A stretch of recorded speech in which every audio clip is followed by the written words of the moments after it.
You stuck around this long. What's one more? The 300th episode of the Indy Ball Report podcast starts now.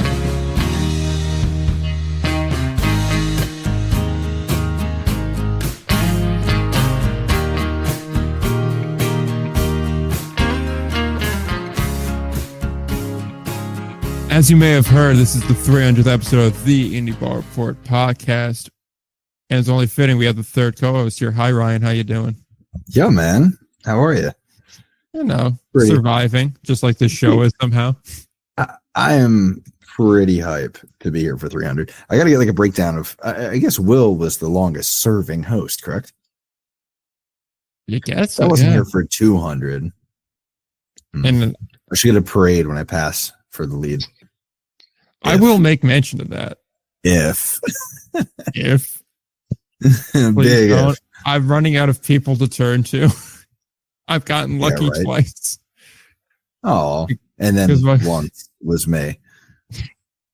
Either way, man, pretty excited to be like, I think it's, I know you're like, I don't know, is it? It feels like it's not doing much. It's doing a lot, man. Doing a podcast every week. Speaking of somebody who can't do a podcast in back-to-back weeks, 11 months.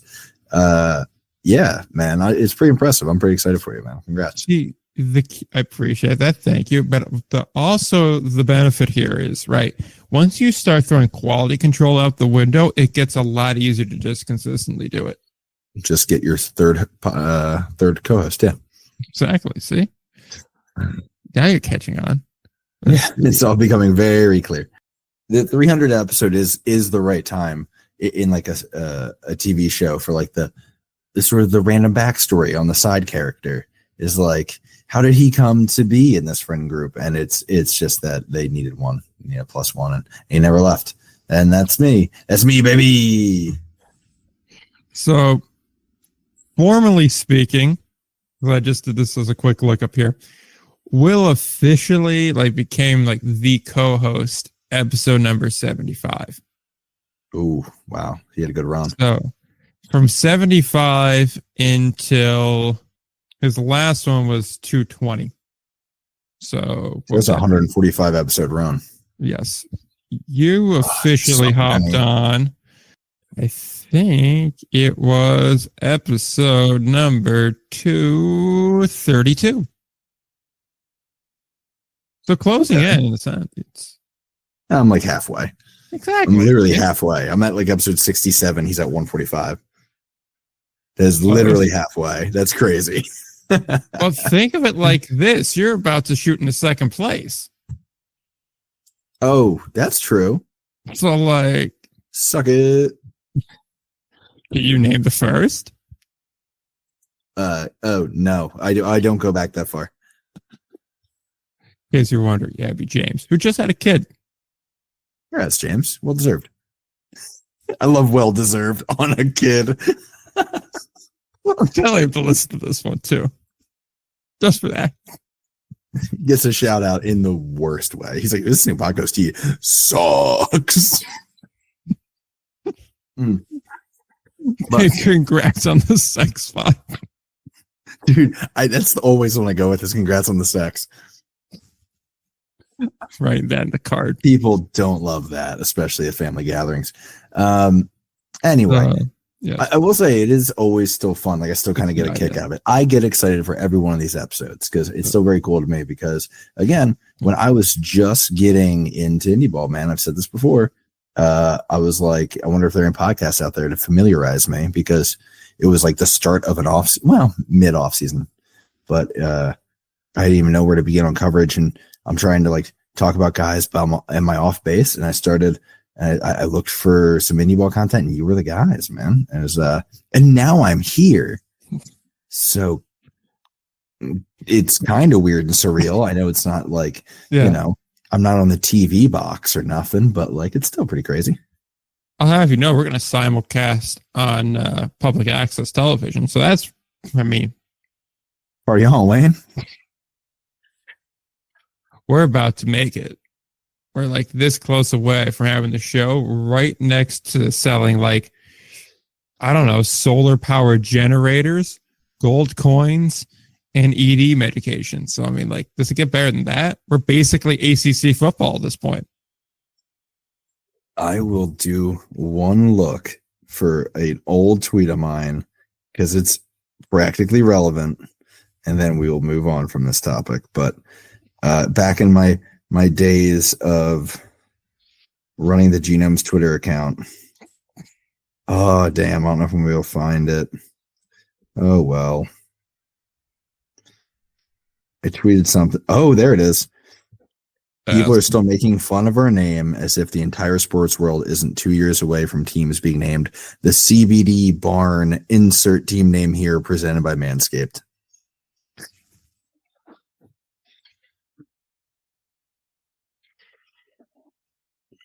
You're not wrong. I'm not, dude. God, I ran the hell out of that account. That was so stupid. That's why you were the man for the job.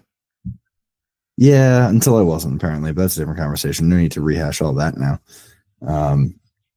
I wonder if the new Mississippi Mud Monsters GM will be posting on Facebook enough to encourage ticket sales. Strong segue. Yeah, because we have a new GM there, and his name is Andrew Seymour. Yes.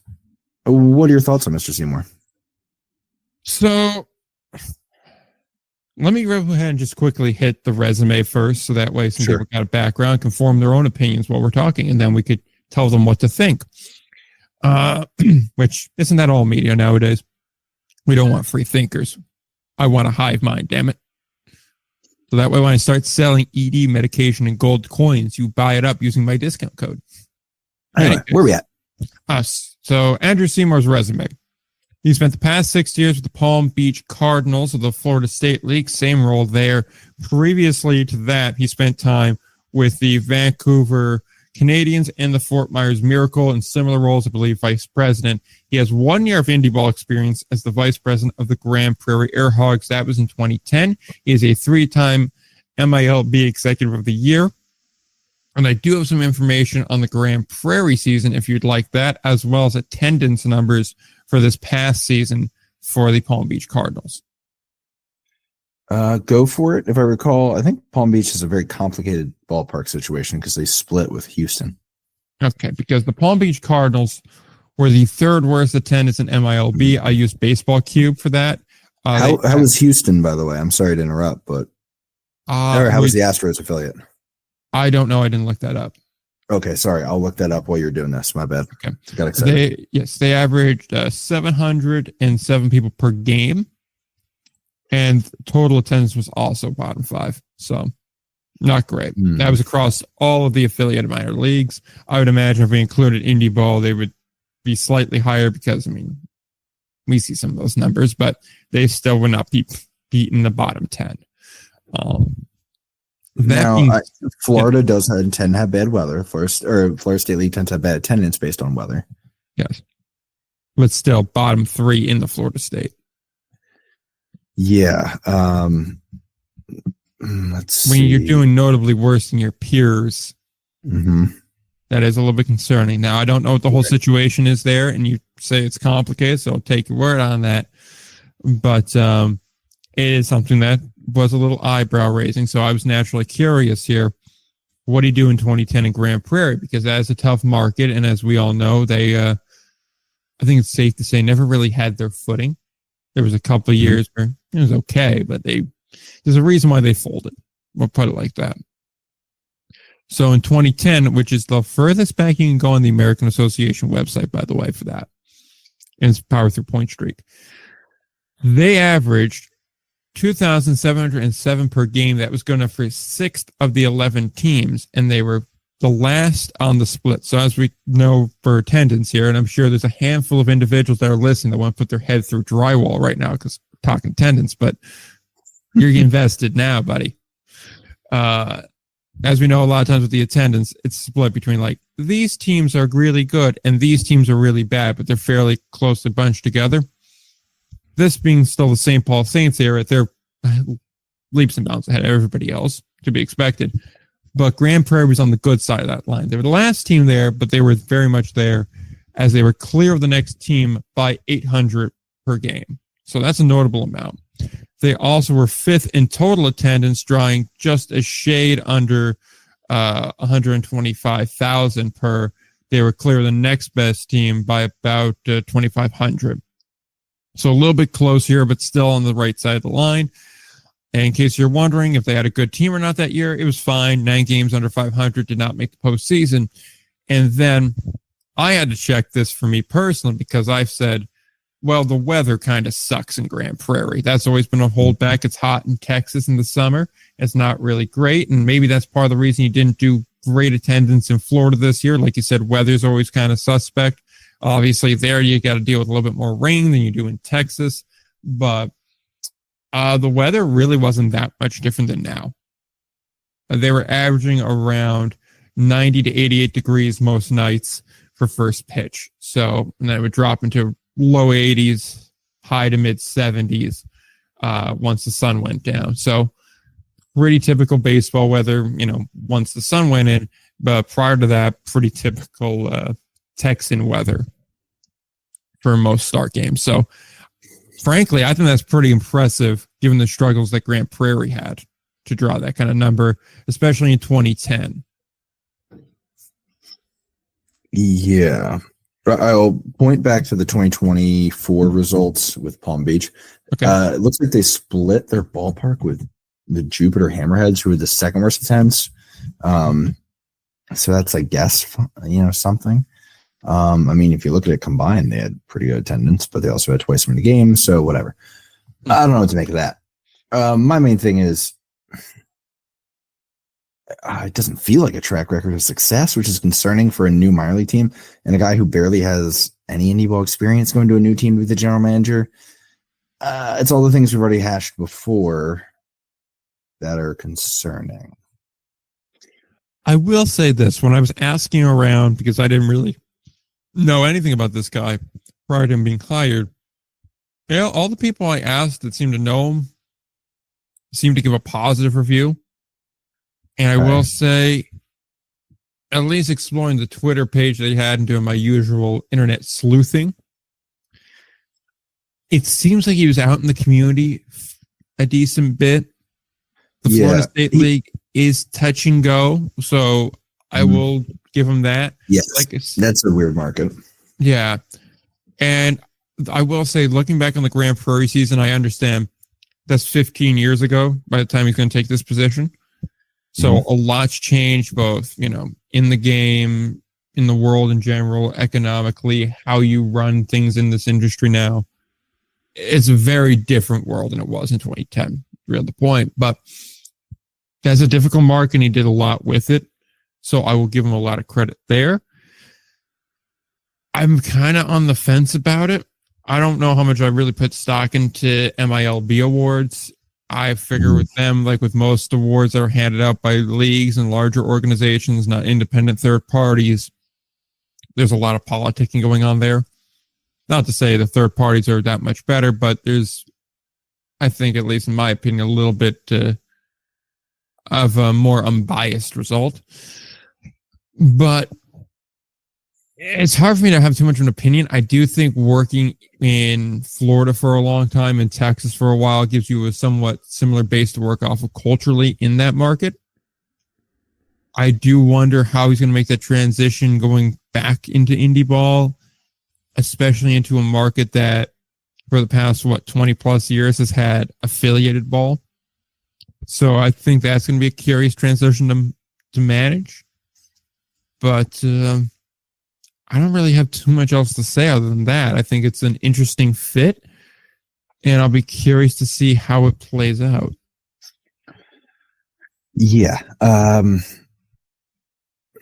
I mean, he seems like he has a good off the field focus, which, I mean, that's something that's, applies across Indy and minor league ball. So if he's mostly touching the off the field stuff and not really dealing with on field and some of that stuff, that's a good thing. I hope he can get a good crash course in the financial logistics of indie ball. If he can handle that, he could be a good move, because they definitely need to make some community connections, because we can talk a lot about how Dime Baseball Holdings screwed Pro Mississippi here, but also Pro Mississippi wasn't drawing in fans very well. Like, it was not a successful organization. So yeah, that's a focus off the bat and putting a non-garbage fire on the field then, which that's another conversation because they still have no baseball operations personnel or manager or anything set up. So that's concerning. But I mean, I'm optimistic. It's certainly not one where look, if it was him and he's talking about how he's excited to like put together a good team or whatever, I'd be like, whoa, dude, that is not something you do. That doesn't seem like what he's doing or what he's trying to do. So I think he is more focused on making a present team in the community. And I think that's a good thing. And now it's just balancing that with a quality and smart run organization on the field that will, lift up those efforts and not literally bankrupt them. Yeah. See, that's the thing. I'm going to be more curious about the manager hire. And I assume the manager hire is going to be the baseball ops director as well. I kind of assume they're going to be 1-on-1. Like it's not terribly uncommon. I just want to make sure that that's a good hire though, right? Yeah. I do think they also have the ability to have some support staff because remember, this is Joseph Ang's team who owns the Railcats. So you have something there too. Now, granted, is no experience better than that experience is the question we ask here. Right. So I don't know about that, but it is something. I just hope that they make a good hire here. Yeah. Now the question, the next step's going to be really important. Now the question I ask here is: do you go for more of a crowd-pleasing move and get some sort of former Brave in there and go like kind of a Schlereth route, like we saw in Joliet for a couple of years there, where you get more of a name than an actual skipper, or do you go with the more proven Indy Ball route, where you get a guy that's been around for a while, knows the ropes, but doesn't have that same marketability? So I keep hearing they're looking local. I mean, I don't know. That's just the talk. I can't, pin it down 100%, but that's at least what I'm hearing. That said,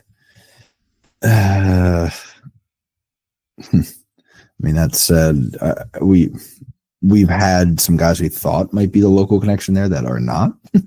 So I don't know. Maybe that's accurate. Maybe it's not. But I think it's more likely they go with a fan connected one. Whether that is what I would do or not, different conversation. But you got to learn somehow. I always feel like at least in my opinion, the way to do this is you get the manager that knows what they're doing, been around Indy Ball and is a stabilizing force. The crowd pleaser is your bench coach or an assistant coach in some capacity, or say a player coach. I always feel like that's the way to do it. Yeah, I think that's a fair look at it. If you're going to go that route, I think that's a good angle where you're not sort of derailing anything. Yeah, because I always wonder how much the whole local kid element actually affects things, right?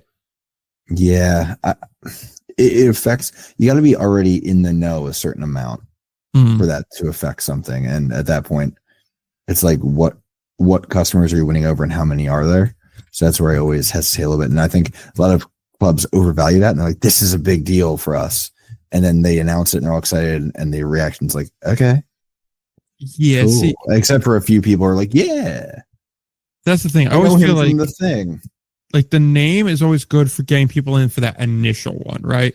Like it gets you in the door for that first one. But I always wonder if the price of that means just a name brand manager is going to run you more. It's just the reality of it.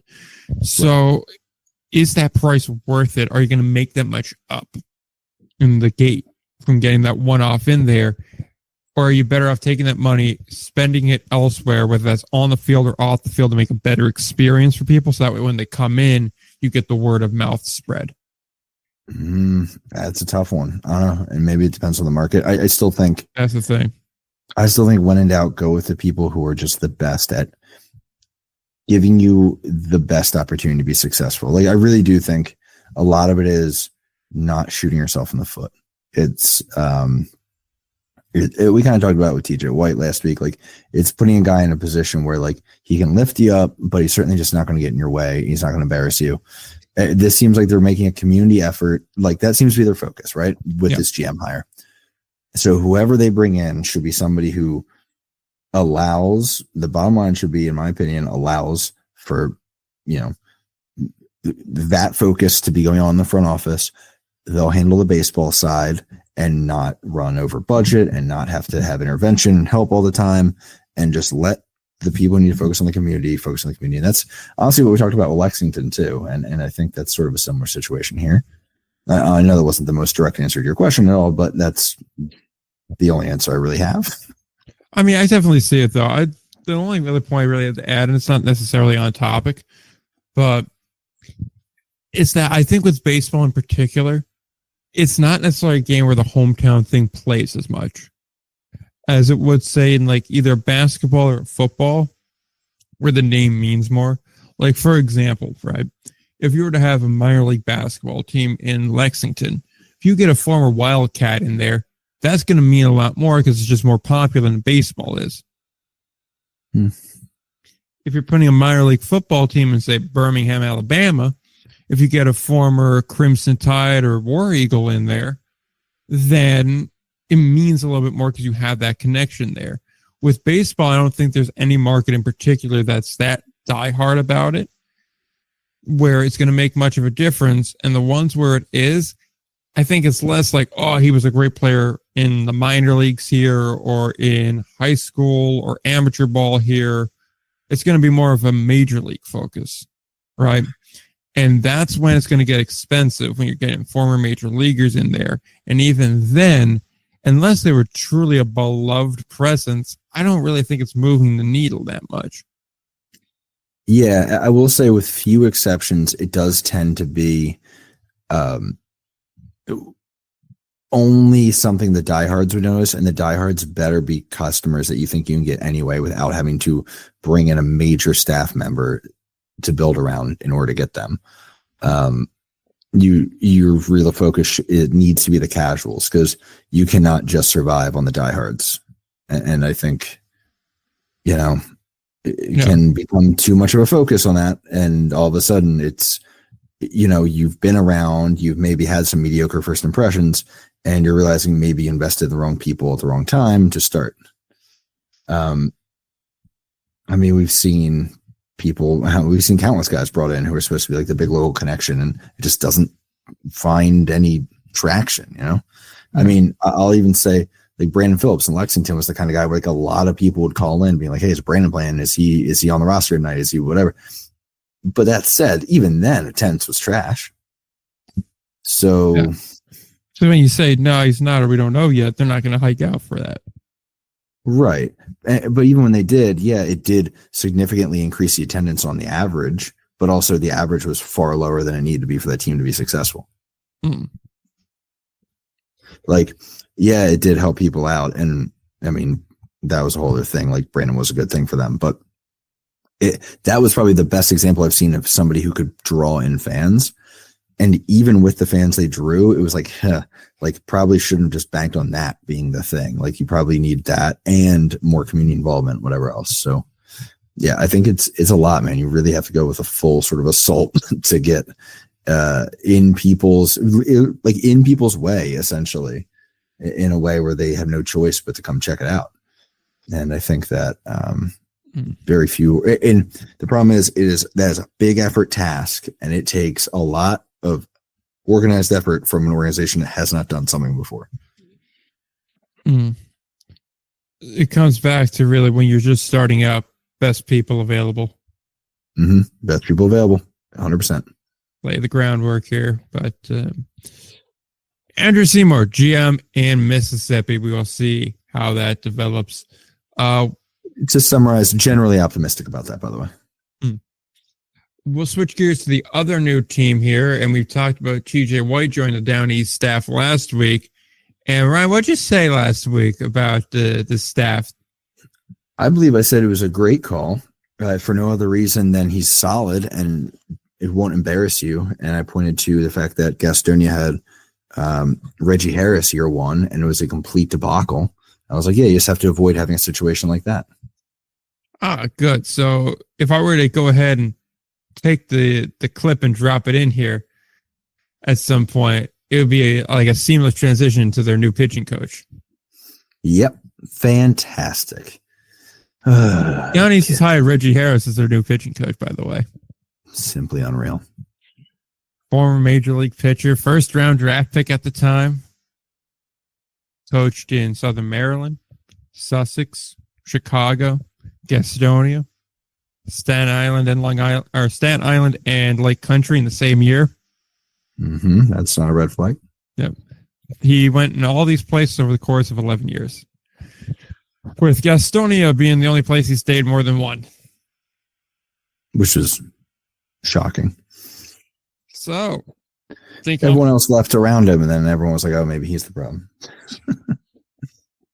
That's not exactly what happened there, but let's call it what it is. I don't know. I got so many thoughts on this, man.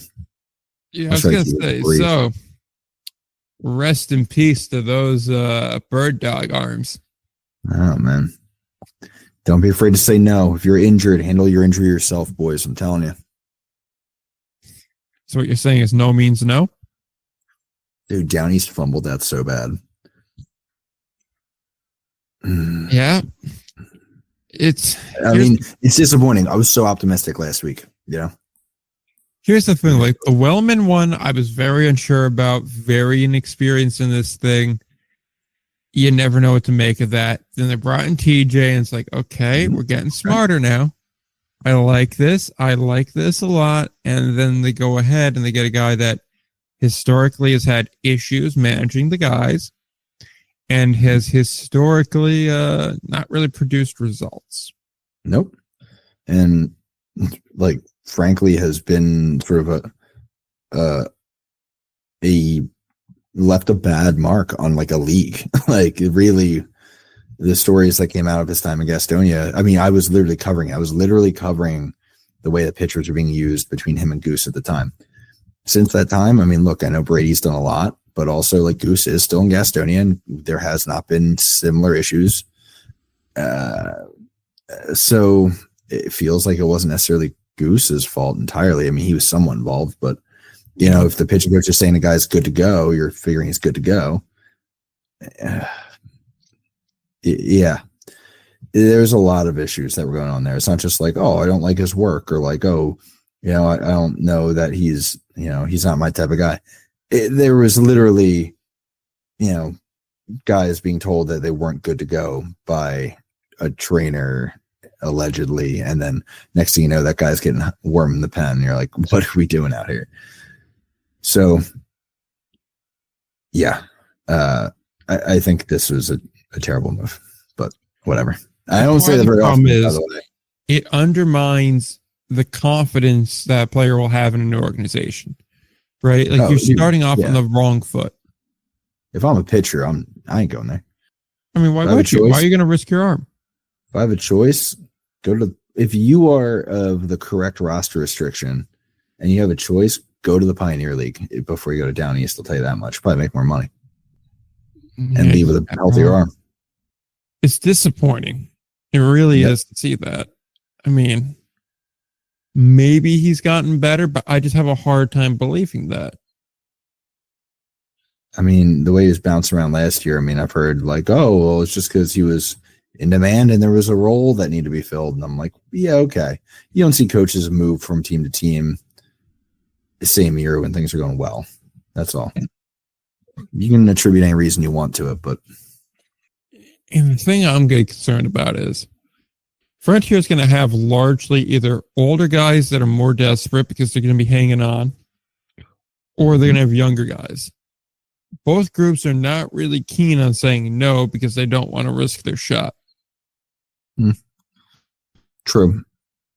So that really... Some of the older guys I'm more confident will, but I'm also... Well, yeah, because they don't need this. Yeah, and I'm looking at... Yeah, but like younger guys don't know how it goes. And, you're having, a vet like that, like Reggie, say something to you. You might not notice, I have a slightly different point on it. So if you have anything else you want to follow up, go for it before I get in the weeds. I mean, someone else says to me, and it was already a thought in my head, so now I'm feeling a little more like confident with this energy I'm getting off this. It feels like with at least this signing, or at least Down East, we'll say in general, it feels almost like the Frontier League is suggesting guys, and that's who Down East is picking from. Like, I'm not sure about that on the manager side, but like, so TJ is kind of a interesting choice, and I feel like that might have been handed from the league. And I'm trying to think of like who would have suggested this. You know, I feel that's the feel I get. I don't know if that's true. I have no reason to think that other than just the vibe I'm getting, but it's so odd. I mean, it wouldn't surprise me. I feel like every league does have their list of people to go to. Mm-hmm. And leagues will suggest to teams potential, moves for coaching staffs. Yeah. I may even feel better about if there was a different staff around him, Yeah, if there's a more experienced manager, from the Indy Ball realm, maybe. Because really now you're betting on TJ White being like, yo, we would never do this in Quebec, so we probably shouldn't be doing this now as like the lone stopgap. Yeah, essentially. And that's not really his role, really. Yeah. I mean, that would be him fully stepping out of line to do that. Exactly. And I mean, even then, in that circumstance, it's a stretch to say, we didn't do it here, so it's wrong. It's like, well, not necessarily. Yeah. And yeah. And then at that point, you're arguing with, somebody with, major league experience, right? Like it's tough. You kind of sit back, and there is very much that, in my experience, that sort of, the hierarchy. Hey, I don't know, man. Like guys are. He made it to the show. I didn't, so maybe I'm wrong. Maybe, yeah. And is just, and you sometimes just know what else I'm going to say. I mean, he is on paper more experienced, whether I know that this is the wrong move or not. Yeah. It's tough, just, man. Yeah. And the thing is, there was better options there too. That's the thing that gets me. It sucks. Yeah, it's not great, man. It's frustrating to see. Then you contrast with some of these other signings here. We'll move on to some of the other staffing bits. Mm-hmm. And you see a team like Gateway, they brought everybody back. Steve Brook, Nick Kennedy, Kyle Gadell, Alex Ferguson, Margaret Rail, and Matt Mooney all returned to their same roles. So I believe that'd be manager, pitching coach, hitting coach. I forget Ferguson's role. I believe Rail was the trainer. Mooney was clubhouse, I believe. In any case, they all come back-to-back winning seasons with the group. 59 and 36 last year. Granted, it was a disappointing playoff appearance, but hey, even still, you brought back guys that work. So it feels like a night and day thing from what we just talked about. Now, of course, you're talking about experience versus not experience, so make that what you will, but still notable that everybody comes back. And I hear at least a lack of complaining about how Gateway operates. So like I do feel like keeping that squad together is not a bad vibe. Yeah. I don't have much to say on it, but it's mainly because I have no notes on it. Like no. Yeah, I think it's good job. Probably the right move. Yeah. That's Ferguson's bench coach, by the way. Just want to clear that one. Right. Okay.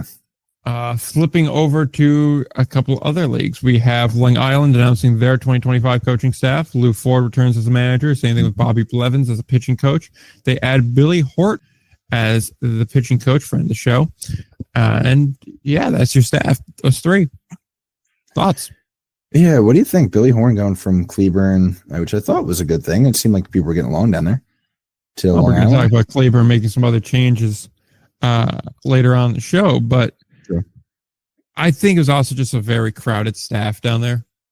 You already have Brooks Carey there. You have Pete down there. I don't really know the conditions around it. I would imagine Billy probably wants to be a manager again. So if you can get to a situation where maybe you have a little bit more flexibility, probably for the best. I'd imagine both leagues, American and Atlantic, are probably looking at expansion sooner than later.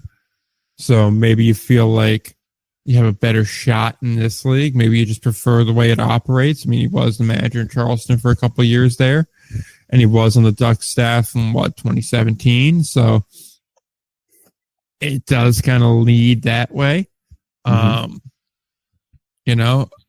So I think it's more or less just that. I think it's just looking for a better opportunity. Yeah, I guess I could see him wanting to be maybe back in the Atlantic. I don't know. I find it. Plus, he is an East Coast guy. I mean, I know I'm pretty sure he lives in Florida off season. He is Yeah. from New York, so But he spent a lot of years in the Atlantic League, so there's a better familiarity there. So yeah, that no, too. it all makes sense. Plus his other time was really mainly in the Can-Am with Ottawa and whatnot, so that's a factor as well. No, you're right. So I think it's just a familiarity thing with the area and the talent level there. So yeah, I can get on board. I don't know about six. I don't necessarily know what to make of it. It does seem like so, and this is without Long Island's not an organization that I get a lot of insight into, other than just sort of some passing conversation. However, it felt like last year, Long Island strode out of the gate, first half with Lou as the manager, sure, but seemed to build as the year went on, and looked better and better, and then really fell off the rails over the last few weeks. And I wonder, just from watching games and sort of trying to keep an eye on what happened, and they played some teams that were in the race, so it's kind of like I just was watching a good number of the games at the time, and it did feel like some of the things got exposed that will get exposed over a longer time. Like there were some good ideas, good building blocks, but the guys that you reach for to fill out a well-rounded roster, they just either wasn't grabbing the right guys for that or wasn't able to get to the right guys for that. And if you want to fix that role, which you would if you're a very serious team about winning like Long Island is, Billy's a great fix for that. Yeah. Honestly. Yeah. And I do wonder, it does seem like a sort of, I think if you're Long Island, you see Lancaster take a step back last year. You see York, have a good year, but all you have to do is beat York for one of these halves and you're back in. Like, I think it's a good time to, push some chips in. You never know. Maybe Staten Island puts together this year, though. I mean, in all honesty, maybe. If it's going to happen, it'll be this year. If not, it's going to be a while, probably. Well, if it doesn't happen this year, it'll happen in the Frontier League. Yeah, true. Then it's nobody's problem. Or someone else's problem, I guess. It would be kind of funny, though. They win the championship and then just peace out. There's booses. Yeah, like we thought YOLO was about to do. Pretty much. But I guess we're done with Long Island. Then we go to a different Pioneer League team to talk about. Since we just mentioned YOLO, we'll talk about Glacier, team they beat in the final. They added Todd Pratt to the staff as the manager. Now they add a pitching coach in Glenn Roush. He is a new pitching coach, former major leaguer, former Todd Pratt teammate, and he was a pitching coach in the Padres system in 2015. Also went to the NAIA World Series this past year with Indiana University Southeast as their pitching coach.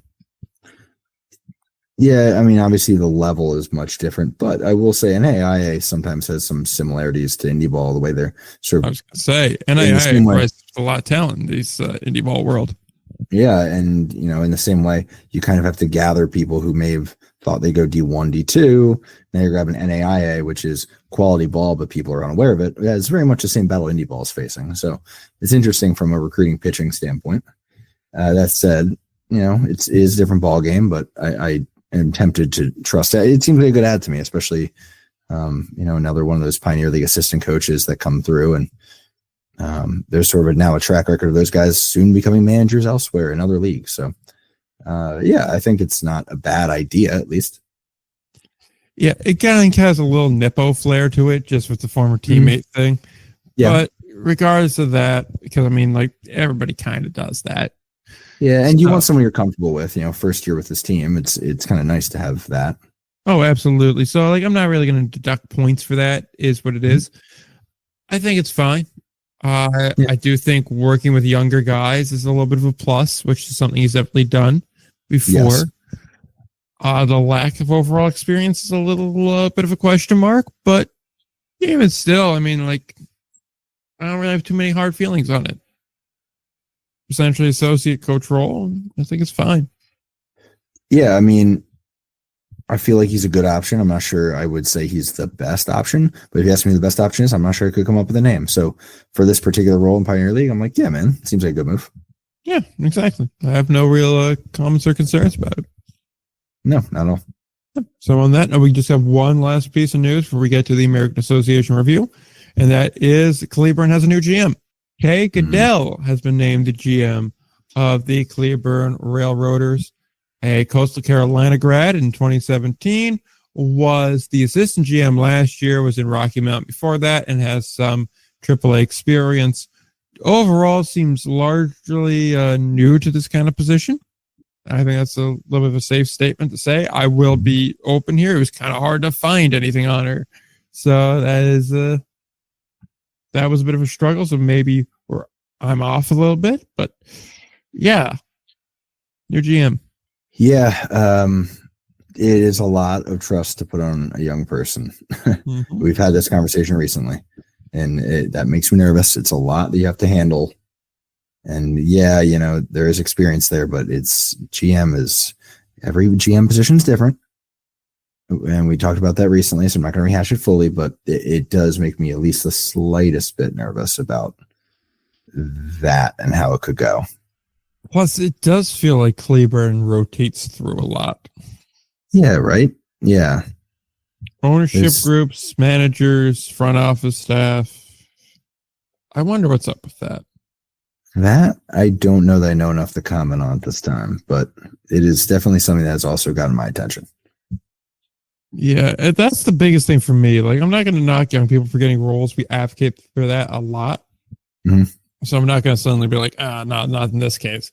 No, yeah. If they're young and they're capable, let them run. I mean, we've seen that succeed. We've seen it fail. But, I mean, hey, at least if you're trying something new, you're not dying in the same ways. So there is certainly that element. Again, there's just really not enough of a book out on her for me to really form an opinion. So in a sense, it's a bad thing because I don't really know what to say, and it's not really enthralling content, as though the other 299 episodes were. But it's also a good thing because there's nothing you have to live up to or no reputation to beat. You're building it yourself. So building it this year. Yeah, I'm there with you. I think, there's really not much to add because there's really not much to take from what we've seen, like resume wise. So I guess almost no choice but to be optimistic about it. Yeah. In case it just seems like a large jump to make, right? Like you have 1 year under your belt as an assistant GM in the org. It's like, all right, here's the keys. Though, I mean, if there is a role that's going to convince people that you should be the GM, it is assistant GM. So I'll take that as a positive. That's fair. And I mean, you have to do a good enough job in Rocky Mountain to get it, right? Sure. And we've seen some good people come out of Rocky Mountain before in other roles in other teams. So yeah, they seem to be a feeder organization when you get down to it. Yeah, that's trying to get that. So that's all for the news, unless we have anything else to add. So moving from the news on to the American Association review, promised to you last week, delivered to you this week. We have 12 teams to run through, of which 8 of them are playoff teams because that makes sense. And that's where we're at. And this one I actually have a somewhat vibe take and somewhat legit take because apparently when we did this, I guess, preview, I had projected wins, which were just, I pulled a number out of my ass and said, that seems like it's about right. And I got to be honest, I was pretty close on a lot of them. And yeah, I had playoff predictions for that. And so once we get through actually talking about each of these teams, I'll give my projected number, what they actually won, and the difference between them. And then who made the playoffs I said we're going to make it and who didn't. Now, of course, projecting playoff teams in this league is quite literally shooting fish in a barrel. Mm-hmm. You're almost certainly going to hit on half of them. So there is that. And on that note, we will start with Chicago. 55-45, tied for second in the division, tied for fourth in the league. Well, we're going to ignore the institutional problems that exist off the field with this team.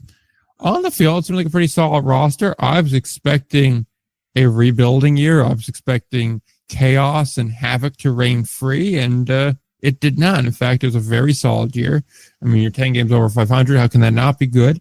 They had a nice little run in the postseason as well. I thought that was a solid change of pace. That was not something I was expected. They're coming off of a championship appearance and they came close to doing it again, but close doesn't quite get the job done. Jacob Teeter is obviously going to be the major talking part. Best batter in the league, top 2 player in the league. And many will say the best. I will disagree because I'm a Joey Matalovich stan. But regardless of that, overall, solid year on the field for Chicago. Yeah, for a while it looked shaky, but they land the plane appropriately. I mean they're flying right over the ballpark, so they got to figure out how to land it sooner or later. Fair point.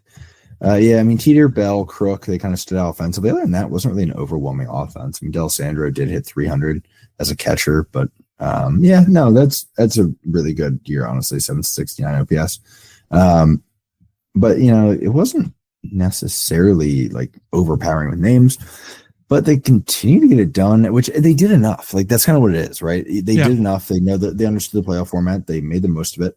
They were bottom half the league in both pitching and batting, which is kind of crazy when it comes to at least runs produced. Yeah, man. Hitting wise, it was just sort of got it done. Yeah, it's so weird to have a team. It's so weird to have any playoff team where just like, yeah, it happened. I understand that's not the good vibe, but that's kind of the case for everybody in this league, though, right? Like, it never felt like there was any standout here this year. Right. And even looking at the pitching side, like Surwa, Marciano, like Marciano was great, but like Surwa was like 4.22 ERA. Like, okay. But pretty again, average. They didn't have a lot of like real holes in that. Like, they didn't have a lot of standouts, but they didn't have a lot of bad holes across the pitching staff. And that worked. And that was able to get them through into the playoffs. So, yeah, it'll be interesting. They still got to figure out the manager situations come year, though. And we'll see who stays, who goes. I always feel like people are trying to get out of there. But we'll see who actually does it, because everybody wants to say they have a lot of offers on the table until they're out there looking for offers. That's fair. That's certainly fair. I do wonder if the way they wound up doing Butch comes back to haunt them a little bit. Yeah, people do not appreciate that. People still mention that when I talk to them. Yeah. It's not in the organization. Like, that is also around the organization with other teams.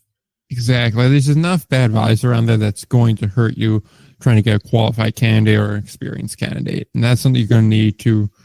You're really going to need that to compete here. I hesitate to say, because there are exceptions. We'll mention it when we get to Winnipeg towards the end of this. Logan Watkins, a guy that didn't have too much experience, but would put together contending teams and certainly had a great team this year. But just generally, as a rule of thumb, you look around this league, everybody's an experienced manager. Yeah. And look, they pay well. Those organizations in the league do for those managers, but that even kind of brings it home even more that they can't lock it in for next year. Yeah, all the things around it point to trouble within the organization. However, they keep winning on the field, so if we're just keeping on the field conversation, it's hard to. We thought this year they'd be dealing with some, after splitting with Butch, they'd be dealing with some issues. Still made the playoffs, so. Yeah, Chicago's going to Chicago, I guess, for the time being. Exactly right. On that note, let's switch to the next team to keep things flowing here. We have Cleburne up next, 60-40, first in the division, first in the league regular season. If there was a team that had a dominant regular season, it would probably be Cleburne. They cleared everybody else in that regard there. I will say, never really felt like they were that much in control. Yeah, it was the on again, off again thing they had going on.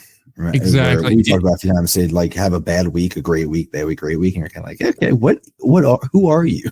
It was a lot like we mentioned this a lot during the season, but it's like the opening series against Winnipeg, that 6-game set there, where it's just like, ooh, okay, ooh, all right, ooh, okay. And it's like no one ever took control there. I think they wound up splitting that, if I'm not mistaken. And it was a bunch of 6 games where they were never even close, and we got a tie. Yes. So that kind of set the tone for the whole season in the league when you get down to it. It's almost the pinnacle or paradigm for the league in that regard. But disappointing playoff, though. That much is for certain. I will give Chicago their flowers. They fought back. They won games, and they got an upset. I can't blame a team for winning, but you can blame a team for dropping a series they should have won, and that feels like Cleveland should have. The pitching staff left a little bit to be desired, but I mean, I think that's just kind of the case in Cleveland. It's harder to pitch down there. You would know a bit better because I'm sure you have your ballpark factors and your other fancy numbers there, your 1 to 100 scales, as everything seems to be with you. But it's just batter friendly, but not by a ton. Okay, so was it like 102, 103? 102. There you go. There we go. You know the 1 to 100 scales. You're good. I need it simple. Keep it simple, and I can make it work. Try my best, man. Well, for me, the overwhelming vibe was they struggled based on their competition a lot. That's at least going off the. Again, it's been a little while since I've seen them play, but that was sort of the running theme. Was they ran into a team that was pitching well, or at least had a good series of pitchers that they could throw at them, they would struggle a little more. And I think that's what they ran into in the playoffs.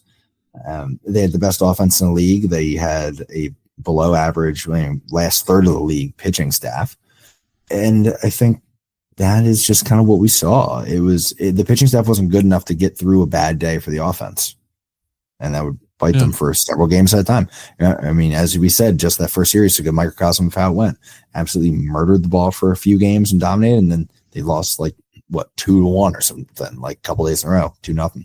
Yeah. And you need the kind of consistency to get through it, or you need the talent to be able to kind of muscle through it. And they didn't have either of them. So no, just lacking on the edges, I would say. And that's something that should be fairly easy to round out, especially for someone like Pete who does know what he's doing within Indy Ball. So I'll be interested to see what moves they make to adapt going into this next season. Exactly. And they're the polar opposite of this next team in the Gary Railcats, 30-70, bottom of the division, bottom in the league there. This is really I want to phrase it right so I'm not too mean, because I don't want to just seem like I'm hating for the sake of hating, although that is fun on occasion. I feel like this is really a special kind of disappointment. I know that's extremely harsh, but if you follow me, it will make sense, because the first year under Lamar, it was what it was. But you're like, new manager, not really that experience. He's building the connections, yada, yada, yada. We've been through that before. Fine. And then in year 2, it looked like they were getting their footing. If I recall right, it was a good, not great, but good end of the year for Gary standards. Start of the year wasn't bad. And they were in games, right? Like they were going to have their hand full of blowouts, and there were going to be games where they weren't going to compete and whatnot. That was always going to be the case, but they looked like they were on the right track, and it was like, okay, there's something to build off of here. Even after like that mass sell-off, right? We're like, ooh, that's a little concerning that you had to get rid of that many guys, but you're like, okay, it is what it is. It's still an overall good body of work in year 2, and you got rid of guys that clearly didn't want to be there. And now you're just left with the guys that do want to be there. So you have your foundation to build off of. And so you say 4 of 6 teams are going to make the playoffs. You're going to tell me that there's that big of a difference between team number 4 and team number 6? Nah, there's no way. So if they're not going to make it, they're going to be really fighting for it. Mm-hmm. And then we found out, no, there really is for the East. Yeah, no, 4 and 3 or 4 and 6 are in fact separated by a country mile, a lake country mile, as it would turn out to be.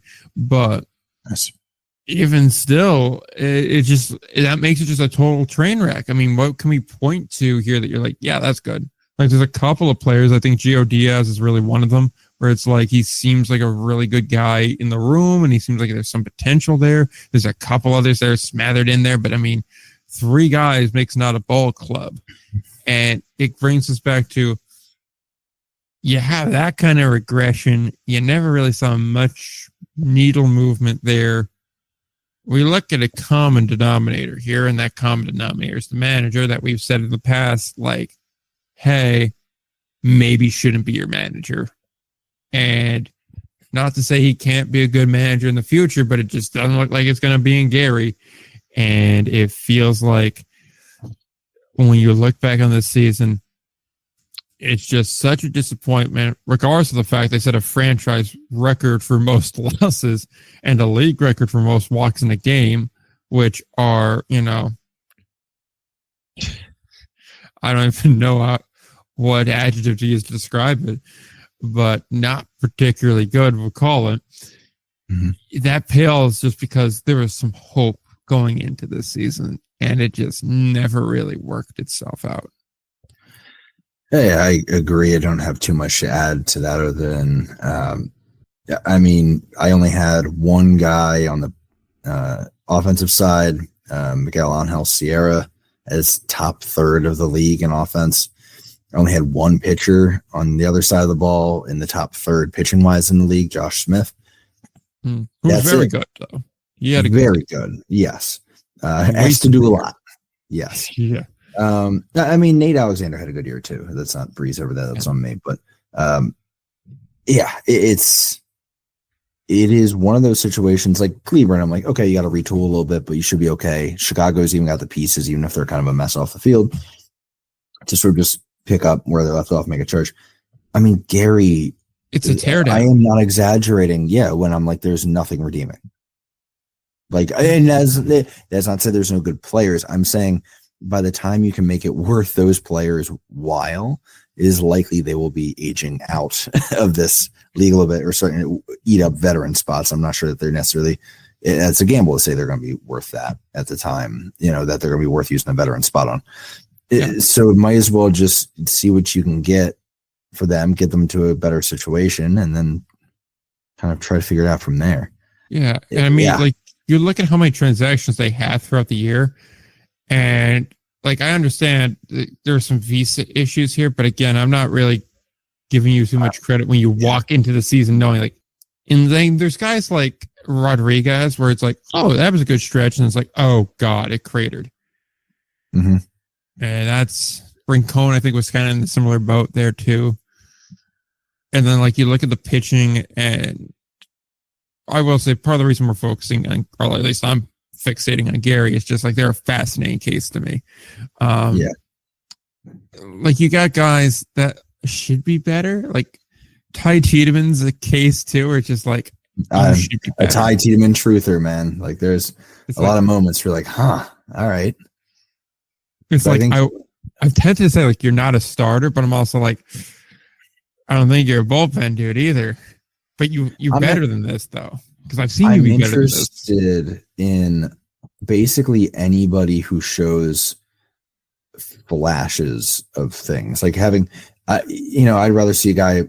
I'm more interested in Gary players with bad numbers that have stretches of really good numbers or moments of really good performance, because I think it's hard to maintain good performance in Gary's current roster because, okay, say you get hot in the lineup and you're really hitting the ball, bro, there's 8 other dudes that we'll face. There's 8 other guys. That's, sorry, on any given day, right? There's no reason to throw you anything competitive. And then again, on the pitching side, there are a few guys who are quality adjacent. Long and Irwin, but they both have ERAs in the 5s. I think a lot of it is guys, they perform well, and then all of a sudden you're being asked to do more than maybe you should be because there's not a lot around you. And because the day before you had to burn a bunch of pitchers, now you're being asked to throw the extra inning. The extra inning has 3 runs in it, and there goes the ERA again. And that's what I was going to say here. At least with guys like Tiedemann and Long, I look and I go, okay, 21 starts, over 100 innings. He at least chewed some innings. Yes, he did. Then I look at a guy who I just see there, Irwin. 16 starts, 74 innings. That's not too many innings. Yeah. You're going less than 5 a start? Right. So that's a problem there. You have a guy like Denson Hull who has been a starter in the past. He's used exclusively in the bullpen. Right. I'm sorry, your best starter has an ERA over 5. Perhaps we should give this a shot. Even a guy like Sanabria, he was literally a swingman. 14 in the pen, 14 as a starter, 81 innings. Okay. it seems like you have two openers here is what it seems like. And then you have three guys that were just told, brother, your ERA is going to take a hit today because we stretched the bullpen way too much over the last week. So, yeah. Because the thing is, like, you look at the bullpen guys, it's like, yeah, some of them are in the fives. Like, mid fours, low fives. Fine. Given what's around them, that's fine. I have reason to believe that they're a decent bullpen. But, like, you can't have a bad rotation and no offense and then be like, the middle relievers will save us. That's fair. I also think I will go on the record that I am a pro Denson Hall in the bullpen guy. Yeah. But that's because, I think he's just better in the bullpen. And in that case, you shouldn't have to use him as a starter because you should have starters. I'm not going to go on too much longer here, but yeah, I just think yes to all of this essentially. And there's so much needing to be done. And I'm just lacking confidence it's going to get done, which sucks. I want Gary to be good so bad. That Gary rebuild episode's going to hit like crap. I know. It's going to be amazing. You don't understand. One of my favorite moments from, I guess, this past year was when we were first discussing the idea. And I was like, so you're going to give Lamar a chance to save his job? And before I even finished, I was like, oh no, he's gone. Yeah. I mean, and that's not even an anti-Lamar thing. It's like, you need to show up to Gary as a manager with a full toolbox ready to rock of people, guys you already know that you're going to bring in, assistants you're going to bring. And he just doesn't have that. And he didn't show up with that. And I just think, I'm not saying Lamar is a bad manager forever. I'm saying Lamar is not the guy for Gary. And we've had plenty of time to see that now. And I think it's time to be okay with that. Hey, look, man, I'm not, it's a learning experience for Lamar, by the way. So I'm not going to sit here and try to make a man unemployed, but I am going to say maybe everybody can do better things with this time. That's the thing. Like, this can be a learning experience to delve off of and say, okay, it didn't work out here. This is what went wrong. Let me go be a bench coach somewhere, because I do think he could be a good bench coach. I do think that you go somewhere else there, you figure out how to make those connections, you start to network a bit there, you learn who you want, who you need, and you go from there. I know I've heard mixed results about how the room is. Some people say it's good. Other people say it's not good. Again, I think being around more experienced guy and learning okay, this is how far I could push. This is how far I can't push. In affiliate ball, I could do more. This one, I can't do as much. Whatever. I think that would help out a lot too. I just think he needs a few more years of learning the ropes. Like you said, he came in with an incomplete toolbox, and it's not exactly like Gary's lows here, right? Like, he wasn't set up to succeed. He wasn't necessarily set up to fail either, but he just wasn't set up to succeed. I mean, not having a baseball ops department at this point is kind of a little stunning. And I understand not every team has a formal position where someone's being paid for that, but everybody at least has an intern or two that's checking the wire, checking the film, going, okay, we have these measurables to go off of. We got the MILB numbers here, which I assume if they're not public, you would have through the whole partnership garbage that we're doing here. At the very least, that's what they could do. They share that, go through it, and say, okay, this is where we're at.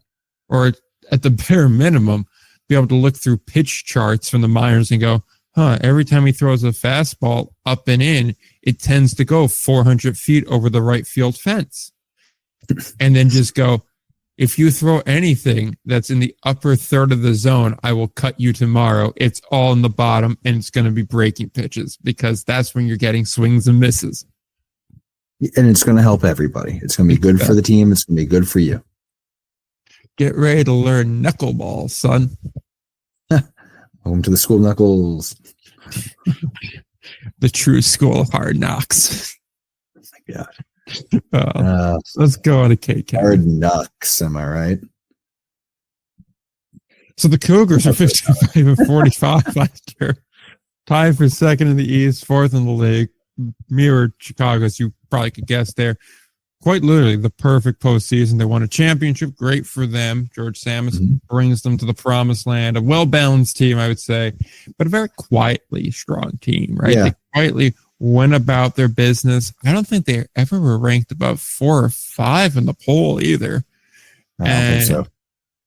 And they just kind of like did what they had to do. And I understand, like, oh, you can't judge a postseason. It's not the perfect way of picking a winner. It's just who gets hot. I get that. But the run's the run, Exactly. Like, they still won, 7 in a row, 9 in a row? Like, that's still impressive. Mm-hmm. Yeah, I feel that. Yeah, and the thing is, there weren't all that many close games in there. No, it was an impressive performance. Yeah, they certainly earned that championship.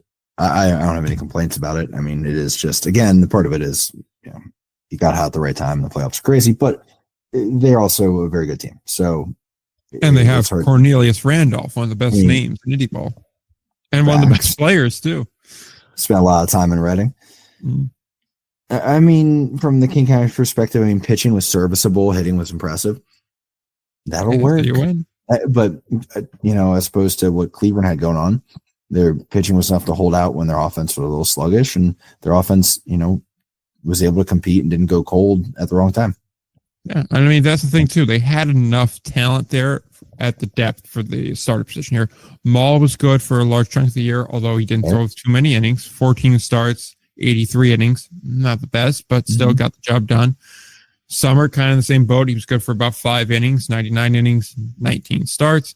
Belzer was there for a while. He is really an opener, ain't he? 14 starts, 70 innings. That's an opener. Yeah. And then they kind of went by committee here. Fox and Weston Murr also got some innings in there. Fox really only inning eater. And even then, calling him an inning eater, not great. But they had a system. Yeah. That's really what it comes down to. Go through twice, hand it off. And it worked. Yep. It worked. You're welcome. Get out there. Work through it in a way where you're not overstretching the bullpen. That'll turn out. Exactly. Tyler Beersley making the turn to being a closer is an interesting call, but it also worked. Yeah, it worked. Yeah, he had a really nice year. Yeah. Offensively, Cornelius Randolph, but who's just thinking of Trenton Craig? He had a really nice year for himself. Josh Allen, a bounce back year too. Josh Allen. Armand Upshaw was what I was thinking of because he also stole a bunch of bags, which is like, nice little bonus. Who didn't? Did they? Yeah, he stole 32. That's what I thought. Okay. Threw me off for a second. All the columns are just sort of wavering as I'm trying to read down them. Claudio Phenol, he had a solid year. Yeah, it was a good complete lineup. Not a lot of holes in it. Usually, I don't think they had any above or rather below average batters in the average lineup. Cribbs was kind of stretching it, but Cribbs you want more out of, but that is what it is. You can survive. You can survive when the rest of the lineup is hitting pretty well. So yeah, they did what they had to do on that side. The pitching side, you basically name everyone I would think of. Tim Pinelli also looked good in 15 relief outings. So little contributions like that, man, that made a big difference for this run. Exactly. And there's a lot of consistency in that lineup too. A lot of guys playing 75 plus of 100. So, when you have that going every day, it flows easy. Yes, sir. It definitely does. I'm a big fan of keeping the lineup the same as much as possible. Especially on this level where you don't have the luxury of being able to call guys up or anything. It's just the depth you have on hand. And there's enough going on that, guys can be uncomfortable with. If you're comfortable knowing what your likely role is every game and where you're going to be and who you're hitting around and who's behind you and who's likely to be on base, man, that helps. It's just one less thing you got to try to balance in your head while you're trying to hit a ball coming out of the hand of someone who you might not have ever really seen before. Yeah. So I like being able to get the starters a lot more time in front of scouts and more tape and more film. I think that's always a positive too. Yeah. On to Lake Country. The 53 and 47 team, 4th last playoff spot in the East, tied for 6th in the league. Hernandez show this year. Nice ahead of schedule season and a promising future. I think that's the best way of describing the Dock Hounds for this year. I think that's a fair way to go about it as well. Yeah, we didn't really. I'm trying to think really what we expected from them early. I think I'm just trying to remember what I even said about them early on, but I think we sort of saw them as a fringe playoff team, and they were. I mean, looking at a fringe playoff team, last playoff team in from the East, but they were 4.5 games clear. Yeah, and I think sure, Milwaukee was not the Milwaukee you'd expect to see, but I think a lot. Yeah, they fumbled towards the end of it, but I think a lot of it just comes down to Lake Country where they handle their business, and you have to win those games, and they did. They chased them down. They got it done. Yeah, and they played to their ballpark. Hitter ballpark, get hitters. And I mean, they did it without. Yeah, go ahead. Yeah, I mean, they did it without two of the bigger name guys that we really were expecting having good seasons, right? Tripp was a guy that wanted to have a little bit more out of. He had a fine season, but nothing great. And Josh Altman was a guy that came in and we were like, oh, he could have a really big year. He did well in Chicago. He did well in Lincoln. He's going to a ballpark that should be suited to him. This should be a huge thing. And really, he had a good year, but not a great year. I mean, 19 home runs, hit 264. The stolen bases were good, and the RBIs were good, but outside of that, I mean, it wasn't like it was terribly impressive this year. A good year, but not great. Again, that is about it. I guess they did get contributions from a lot of different spots. I mean, yes. I've got them with probably, just from a starting perspective, I mean, Conine looked good. Bonnell wasn't crazy, but I mean, a sub 4.5 ERA over 16 starts is good work. What was he averaging? About a little over 5 innings per outing. That work. Yep. Yeah, you'd like to see some starters maybe headline things a little bit more, but the bullpen was really good. Zang Carter, Mueller, Mullenbach, Mueller, they all did really good. I mean, 5 really good pieces right there. Yeah, I mean, that's a good basis. If you can hand the ball off, if you have a solid offense and you have a bullpen that will allow you to hand off a close game or a game you're leading, in the 6th-ish inning, you should be able to handle business most nights. And they did.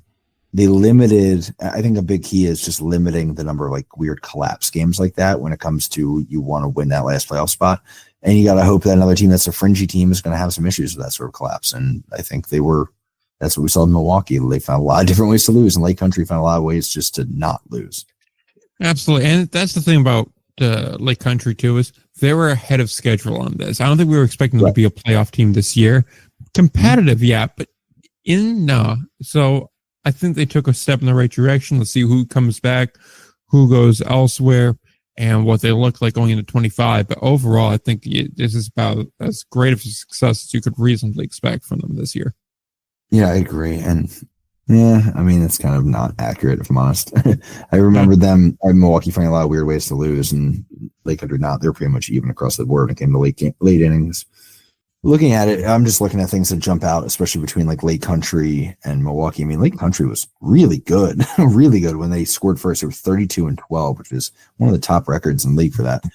And Milwaukee, when they scored first, was only 26-20. I mean, that's enough of a difference right there. When you get the lead, hang on to lead, which is having good enough starters who can carry the ball in toward those late innings to really get it in the hands of those guys who are chucking out the pen. I would also imagine, I'm just saying this, I don't know for certain, but I'd imagine when Lake Country scored, they weren't just getting 1, they were getting 2 or 3, which helps build a little bit of cushion there. I mean, sure. I don't really have that in front of me. That'd be interesting. But I also think, I think this was a lot of it came down to Lake Country being more consistent than I think we would have anticipated, and Milwaukee being less consistent. And that right there is enough to be a 4.5 game difference, I think. And on that note, we'll switch to Milwaukee now, 49-51, 5th in the East, 9th in the league, tied for 9th in the league. They never really got going this year, and they didn't really show up when it mattered. Overall, a disappointing season from a team that has consistently been a playoff team and a competitive team. I don't really know where to point to it. I mean, the offense really wasn't great. You had guys playing 60-plus games that were hitting under 250. I know batting average is what it is, but even still. Yeah. It's something. I mean, you got some guys like Jose Sermo who produced, Willie Escala, obviously another solid year, Ostag, a good season there. I mean, you could talk about Morales if you want, but 18 games is 18 games. That's the real thing here. It just felt like batting wise never got going all that much, and the pitching wasn't quite good enough to really bail them out. I mean, again, it looked like Rodriguez was their guy for starting wise, and then from there, it just kind of falls off. I mean, what else? Barringer or your 2 and your 3, it's not going to be good enough. Minier, not good enough. And then from there, it's piecing it together. Yeah. Really. And in the bullpen, I mean, outside like Johnson, Simon, and Mosquito, you really didn't have anyone setting the world on fire. Like Hernandez coming through with a mid-4 ERA, sure, but like when you're needing that to be your fourth reliever, that guy is going to see some high leverage innings. Giving up a run every 2 innings is tough from a high leverage guy. Yeah. And when your rotation features one guy in like what I would say the top third of the league, and the rest is, mid-pack to bottom third of the league from the rotation, it's just not. You need a lot of things to happen offensively to make it work, and that's just not really. They weren't Cleburne's offense, if that makes sense. Like a Cleburne type offense can kind of wrangle with that a little bit more. And while they did have some good top end, I mean, really like the year out of Allsburg, Sermo and Davis. They had moments they didn't really produce the way I would want. Sermo strikes out a lot. That's still kind of a headache to me personally, but whatever. Estep, sure. But then, you run into a lot of, trying to answer some questions with guys like Santos, Pruitt Jr., again, hitting at the Mendoza line over 97 games is tough.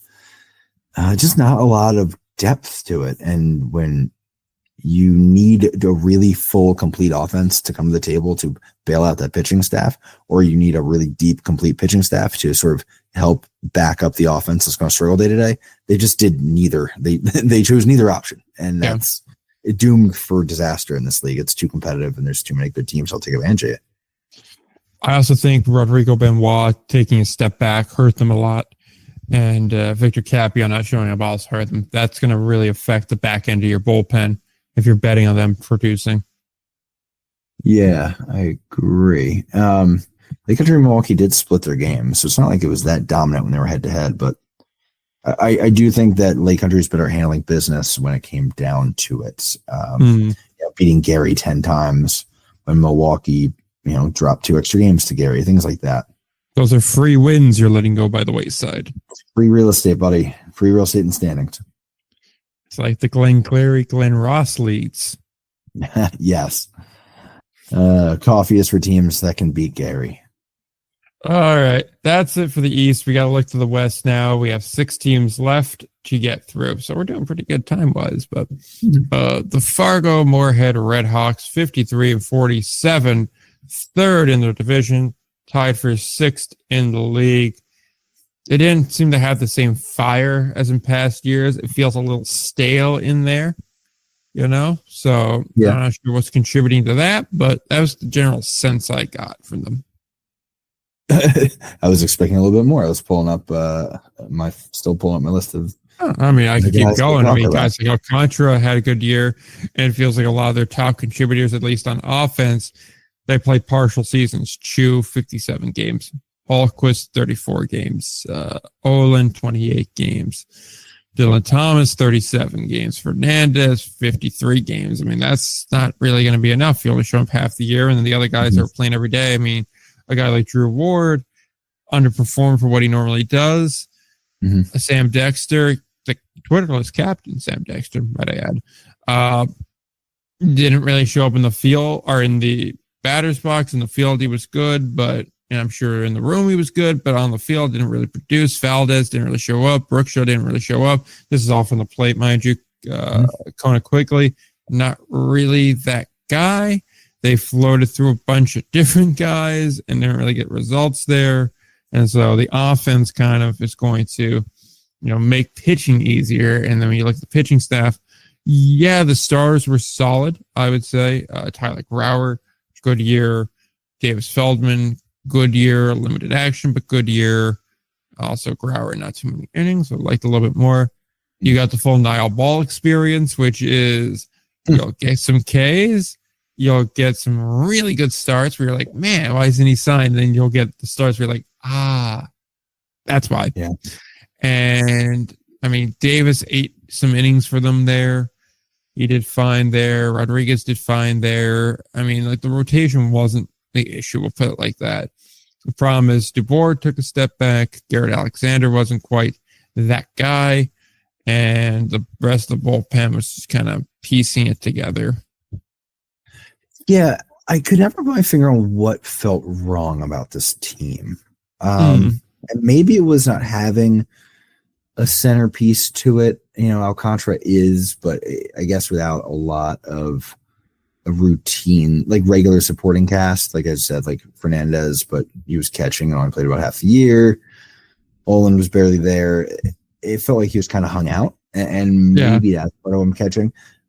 There were moments where it did feel like, and I want to maybe just remember 2023 with the Blue Crabs, where like their big signing for the lineup was Casey Hobson.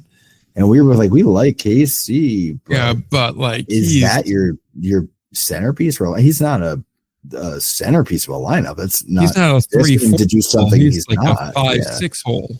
That's not why you sign him. So yeah, it felt maybe a little like that at times. I don't know if that's because of, they just miscalculated or misunderstood what they had, or if it's because they couldn't get what they wanted. But I think either way, it's definitely one of those things. If they don't turn it around, it's going to be really interesting to consider what is next for this group. I mean, I have confidence in Coast to turn this around, and it's one bad year after a lot of good years. Agreed. And I mentioned that they're stale, and I'm looking at it, it's like, there's some familiar faces here. Don't get me wrong, but at the same point in time, there also is a lot of newer guys too. So maybe it's just a matter of like, okay, we had to do our turnover. This was a turnover year. Sure. And I do think it happens more in like the American than it does in the Atlantic, just based on roster restrictions and the things you need to be aware of. So I'm open to that as well. That same sort of thing I'm open to with Kansas City when we get to them. But it is just one of those things where it does snap your attention because it is just a team that has been competitive for such a long time. Definitely there. And I mean, like I mentioned Brooks Shaw and I mentioned Hallquist, they're both technically rookies in this league. So the fact they're both rookies there, they're going to get better. Sure. Although I will say, looking at this roster and only seeing like 4 or 5 guys that are older than me is disturbing. Don't think about it too hard, my guy. Trust me. Trust me, it will hurt me if I do. Yep. Too many guys that I see with 99 or 2000 something. I do not like that. Yeah, no, it's going to take a while to get used to that. Trust me. Not great. But on that note, let's go to Kansas City. Talk about teams that were riding highs, having good years, and then came plummeting to the earth. 46 and 53. 5th in their division, 10th in the league. Missed the postseason. Real dud of a year. They tried to copy the Duck model of we'll get a bunch of high-end talent and we'll win. And they got some high-end talent and they didn't win. So that's kind of a bummer. But what isn't a bummer is they did get the American Association Event of the Year at their ballpark with the Tacos and Tequilas Festival. And in exchange, they got some money, broken glass, and used cigarettes in their outfield. Another proud chapter, baby. The fine people of Lawrence, Kansas liked it. Yeah, apparently. I'm just taking a peek here. When was that event on the schedule? That's what I'm trying to figure out. I want to say early June. Okay, I thought it was mid-June, but still, off the top of my head, I'll take the win. And they were 14 and 10 before that happened. So, I mean, still not overly impressive, but not bad either. 4 games above. 32 and 42 since. And that is when I started. So, I don't know. This is an off the field conversation for a moment because I've heard rumblings about Kansas City being kind of a mess. And I wonder this, right? Follow me here. Attendance is brutal, and we've been over that before. Yes. I can't imagine they're making a lot of money. They ate a good bit of money on everything that went on with that field and the moving games and all of that and losing gates. I think I know. I'm not going to say I think. I wonder if that exacerbated some underlying issues and some things that were close to being problems that weren't quite yet. And with the sudden lack of income and large expense, it kind of pulled some stress points that were sort of fragile. And then it started to affect on-field product, whether it's just because of the vibe and the stress that comes with just, having an uncertain locker room. You feel like you're not being well run, or, financially putting limitations on what the on-field product is. I wonder. I don't have anything from the inside on that other than definitely some increased chatter right as that happened. It was very much, we felt like Kansas City was a well-run organization. Generally, we kind of use them as like, the Monarchs know what they're doing. And then it was very quickly, a lot of people from the inside were sliding into DM saying, yo, this is a mess. And it is not overwhelmingly surprising that this particular group would make a mess of this, because they're not all that organized as they may seem. Yeah, that's my working theory, but I wouldn't be surprised about that. I mean, it does feel like a tipping point type thing. It also feels like the kind of thing where you start wondering, like, what are we doing here? Right. Yeah. And it's one thing to go ahead and overlook that when you're winning and things are going well and guys are getting the contracts signed, everything's going good. But once you start getting into the season, you're like, all right, not as many guys are getting signed anymore. We're not winning. What am I doing here?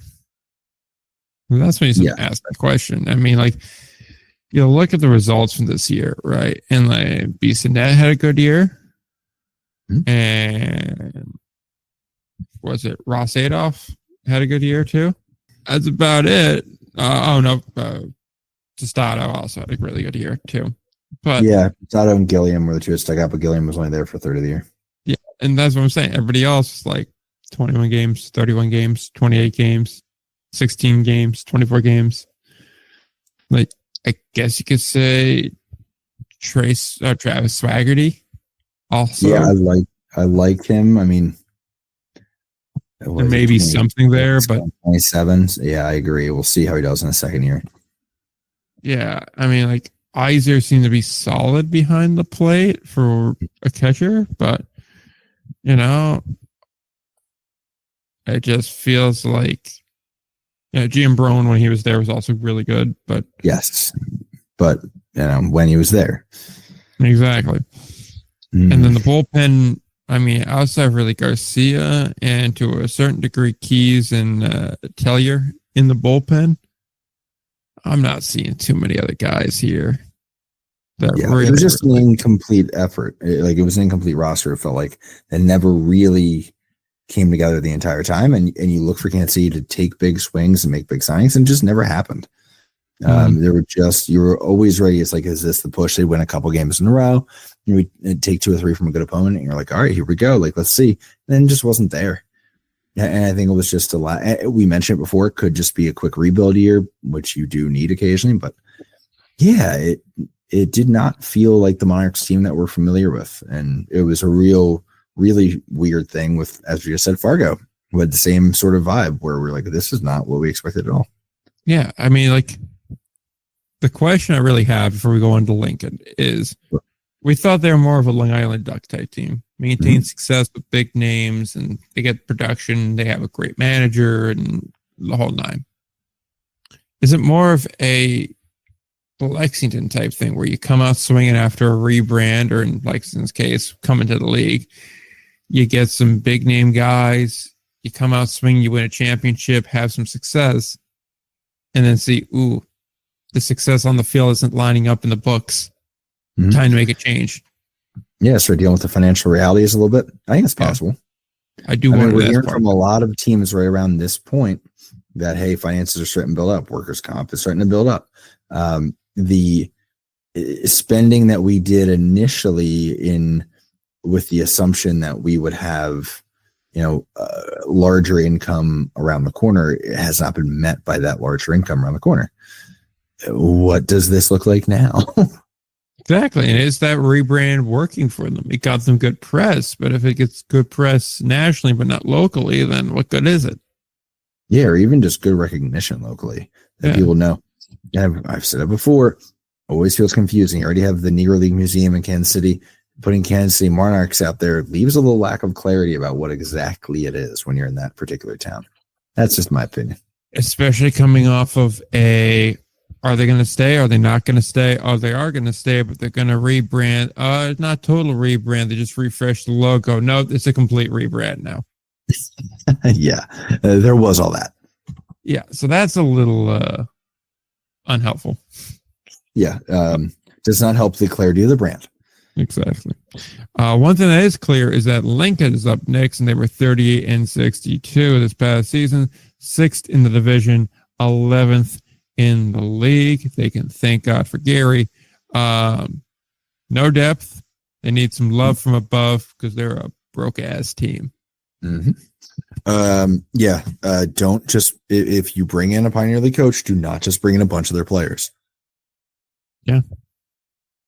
I mean, like, here's the thing. Like, there were some guys. Like, that's the thing. Like, I look at it and I go, there's like 4 or 5 guys here where I'm like, okay. On each side, I'm like, okay, there's something here. Like, Takis, like him. Baza, like him. Kyers, like him. Drag him, think there's something there. But I'm also like, I'm not sure they're everyday guys, and I'm not sure they're frontline guys either. It's like, I like them as a player, and I like them on the team. I don't like them in the role they were used.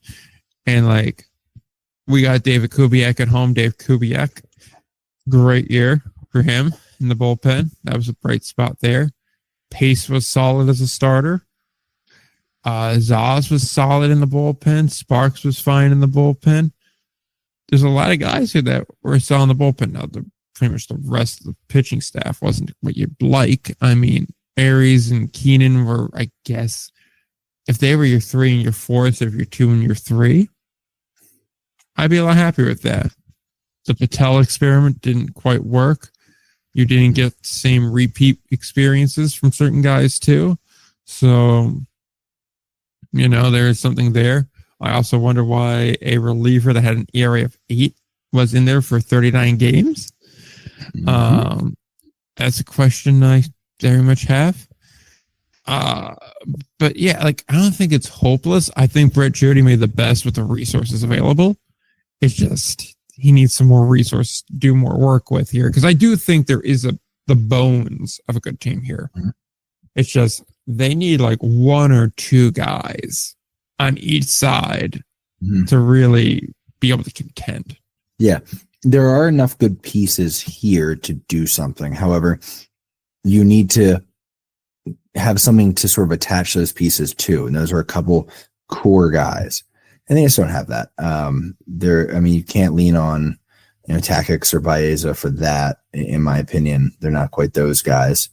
And you can't lean on relievers for that. I mean, Pace is, he pitched well, but 3.1 ERA or 15 starts is great, but that's not, 84 strong innings is not necessarily what you can build a rotation off of. So, yeah, I think the priority list has to be, oh God, where to start from this? I mean, this is supposed to be a recap, I guess, but I can't help myself. I'm trying to even figure out which way to go about it. I think best player available type stuff. Yeah. But I think the real lesson here, and to all the coaches, especially in the American, is if you bring in somebody from the Pioneer, that's good. I like that. Like, when it comes to coaching, if they're going to try to bring a bunch of their guys, maybe do it slowly to get a read on if this is a good idea and if his assessment of his own guys can be trusted. Because if you wouldn't bring a player, this has now come up 4 times probably this week, from like straight low A, single A, maybe even rookie league to double A, you don't, build your entire team around Pioneer League guys coming up. They might be able to perform. Pioneer League is closing the gap on these other leagues, but it's just a lot to ask. Keeping in mind, Pioneer is kind of a development league, so you've got to know what you're getting out there. And there are guys who can make that jump and do well. We see all the time, but they're usually brought in one at a time rather than just a big move of who the new coach trusts from his old group, which, not always a bad vibe, but in this, I think it showed that that does not make a roster in the American. I try to phrase it in a way where it wasn't too aggressive. It felt like it's almost like a dinner without a main. There's a bunch of really good sides, but there's no main dish. Yeah, I can meet you there for sure. Sioux City, 49-51, fourth in the division, tied for ninth in the league. No starters, lack depth, definition of mid. That's what we got written down here. My position on sub 500 teams making the postseason shouldn't happen, but unfortunately, we play with the structure we have. Nagowski was probably one of their best players that was here all year. He was the guy. Yeah, for sure. In my book, he was the guy. Yeah. Martinez and Montano also were solid for regular guys here. Connell for his 22-game stretch was really nice. And Otto wasn't bad either. But that seems to be kind of like the peak of the reliable guys that were here for the majority of the season here. Pitching wise, like I said, there's just like, when Weatherby's your top guy and he doesn't throw too many innings and he has an ERA over 4 as your number one, I'm not loving that. And when your next guy is Drury and he has an ERA over 5 and he throws barely any more innings than your number one does, it's like, okay, what's the plan here? And then you keep going down and a politician, state senator, you get off the street. Cool, but insanity run, which helped bring down those numbers. It's like, okay, and what else do we have here? And you go another couple guys with the ERAs around 6. It's like, okay, like I will say you had Marmon, who was a good reliever, Willman, also a good reliever, but like, oh man, this pitching is not good. Yeah, it wasn't. The pitching was legitimately. It was the worst other than Gary by basically any measure I use, and that's not going to get done. So, that has to be the first focus is just adding some pitching depth because there were some guys who could, honestly, for the most part, the offense could handle itself. It was just, they're middle of the pack, but that's workable if you have a league average pitching staff. Like this team, it would not, like they need to give up 1 run less per game and we're having a very different conversation. But I think the way it looks right now, it's just too many. They didn't bring enough solutions. They brought a lot of questions. Yeah. And I don't want to be too hard on JD because I think what he accomplished is very impressive. I agree. This is not negativity about him. It's negativity about the situation the team found themselves in, which I get, sometimes the circumstances, but at the same time, they had a lot of time to figure out that circumstance and not, and they chose not to address really rely on this. Yes, agreed. Yeah. But it shows me there were bigger fish to fry, which means they really had a mess they were working with. Yeah. But also, the league, let's be honest with ourselves, they overplayed that hand a lot. Like great start against Fargo. Very impressive. Would have been a fun story if it ended there. And even then, good story against Sioux Falls. We'll talk about them. They had a good year and literally next. But then it's like against Cleburne, they're like, okay, he's about to get shelled. And they saved him from that. Good story against Lincoln, but it's Lincoln. And then we just talked about Kansas City and the issues they had. They shelled him. Kane shelled him. Winnipeg, he got the win, but he gave up 4. So it wasn't the best start. And then Lincoln got to him a bit. Sioux Falls got to him again in 3 innings. Like, I do think that he could be a decent option, but I think it was also just overplayed a lot. And I think, like we said at the time, I stand by it, where it's like, you shouldn't have a guy that hasn't pitched in half a decade and is a state senator now come in, embarrass the talent in your league, and then promote it. You're basically saying, look how shitty our batters are. This guy can knock them down. This oddity can knock them down. That was a tough look. Yeah, it's a bad look, and it shouldn't be, but it kind of looks like that if you're a player. Yeah. Yeah, it's not great for the competitive image of the league, which sucks because it's a good league, but it is, I like him. He seems great. Yeah, he seems cool. Interviews with him. He was on Pablo Torre, and I love Pablo Torre. It was just that this was at a certain point. It's not about him. It's about, hey, Sousa, you need to have other solutions in your starting rotation. Like exactly, not an acceptable way to run team. Exactly. A one-off is a good story. When it turns into a repeat thing, it's like, okay. And it wouldn't even be that big of a deal if this wasn't the league that for how many years hammered we play to win. We come here. This is real baseball. This isn't, test rules league. We're the best independent league. But if you're going to play that game, maybe we shouldn't go ahead and publicize the 44-year-old that's knocking down some of the better teams in your league. Well, certainly missing meetings with the Ag Bureau, and that's not going to go over great if anything happens. Exactly. How will those farmers get those subsidies? Bro, you need to work the hell out of those corn prices, my guy. I'm sensing my anti-farmer sentiment coming out soon. So let's move to Sioux Falls. 55-44, second in division, third in the league. Surprisingly good year for them. There's a couple stars here, but not all too many. I'd like to see a good playoff run from next year's team, but as far as this year's concerned, I'm pretty happy with it. I didn't really know what to expect coming in on them, and I think they did pretty well.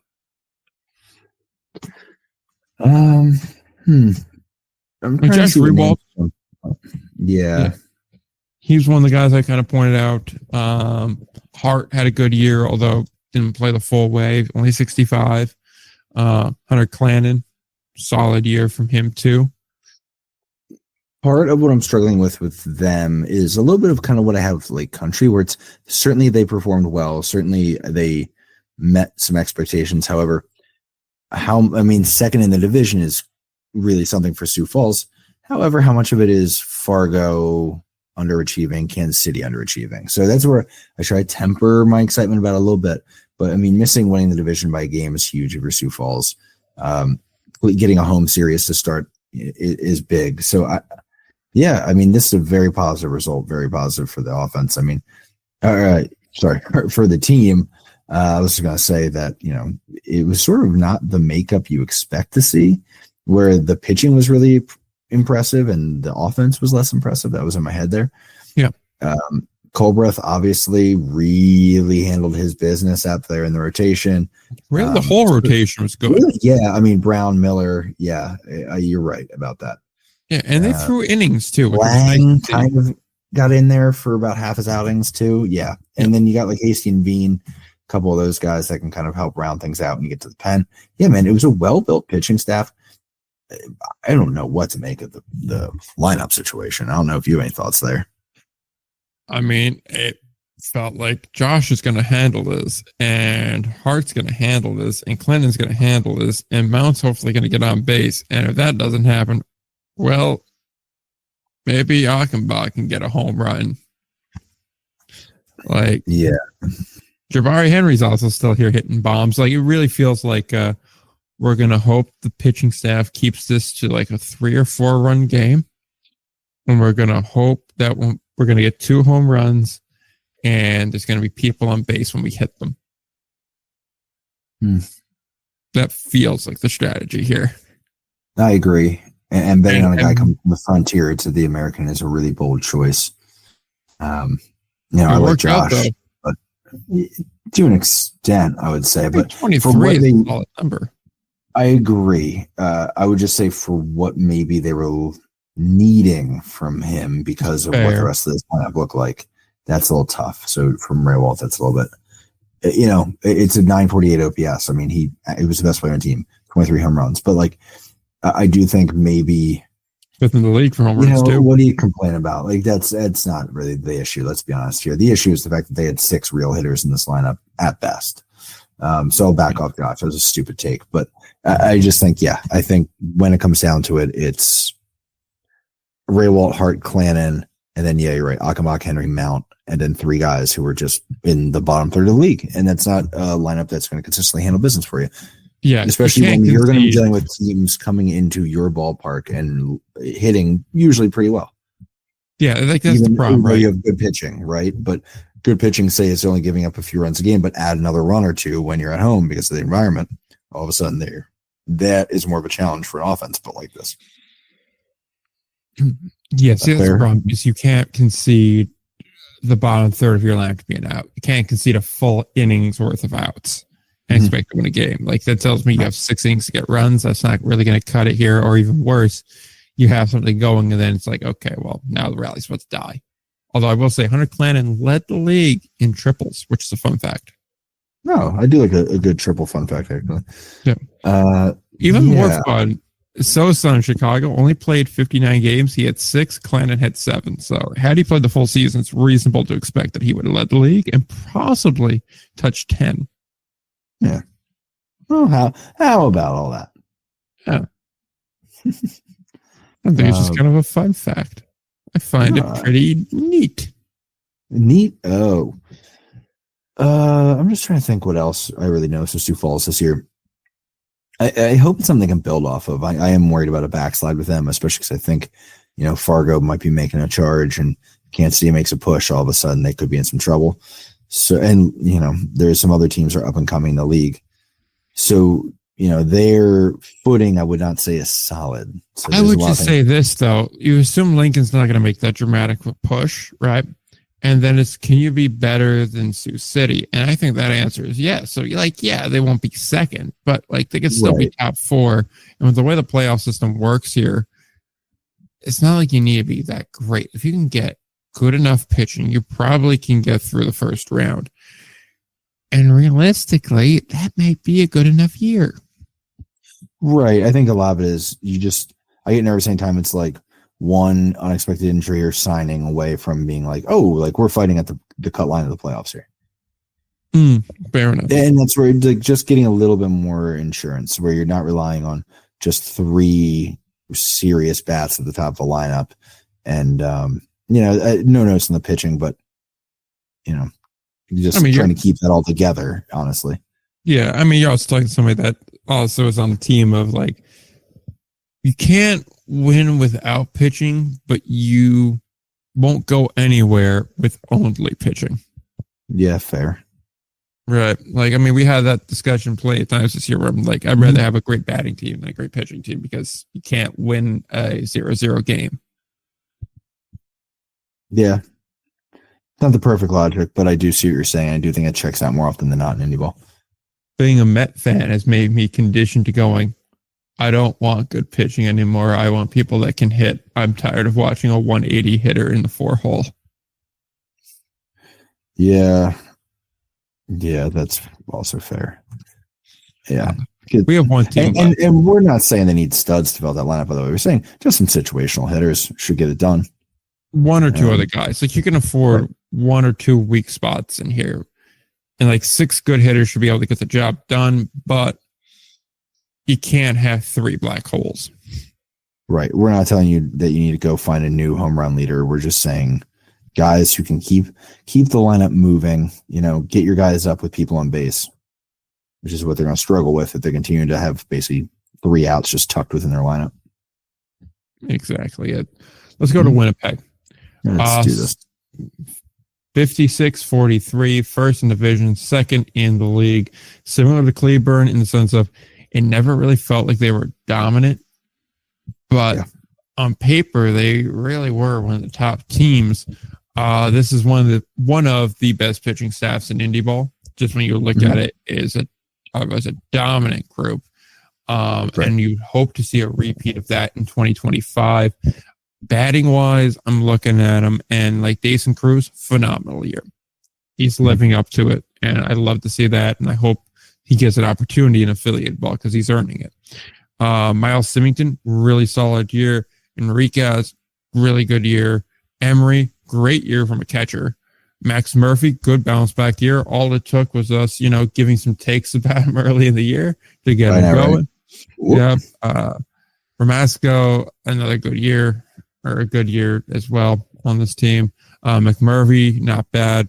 From there, you get a bit of a drop off, but it seemed like they could generally hold their own. This was a team that did struggle to hit for large chunks of the year, and that was the thing that was really holding them back because you look at the pitching staff, and I mean, the bullpen's just immaculate. Joy Medalovic, by far the best pitcher in this league. I would go as far to say best pitcher in Indy Ball this year.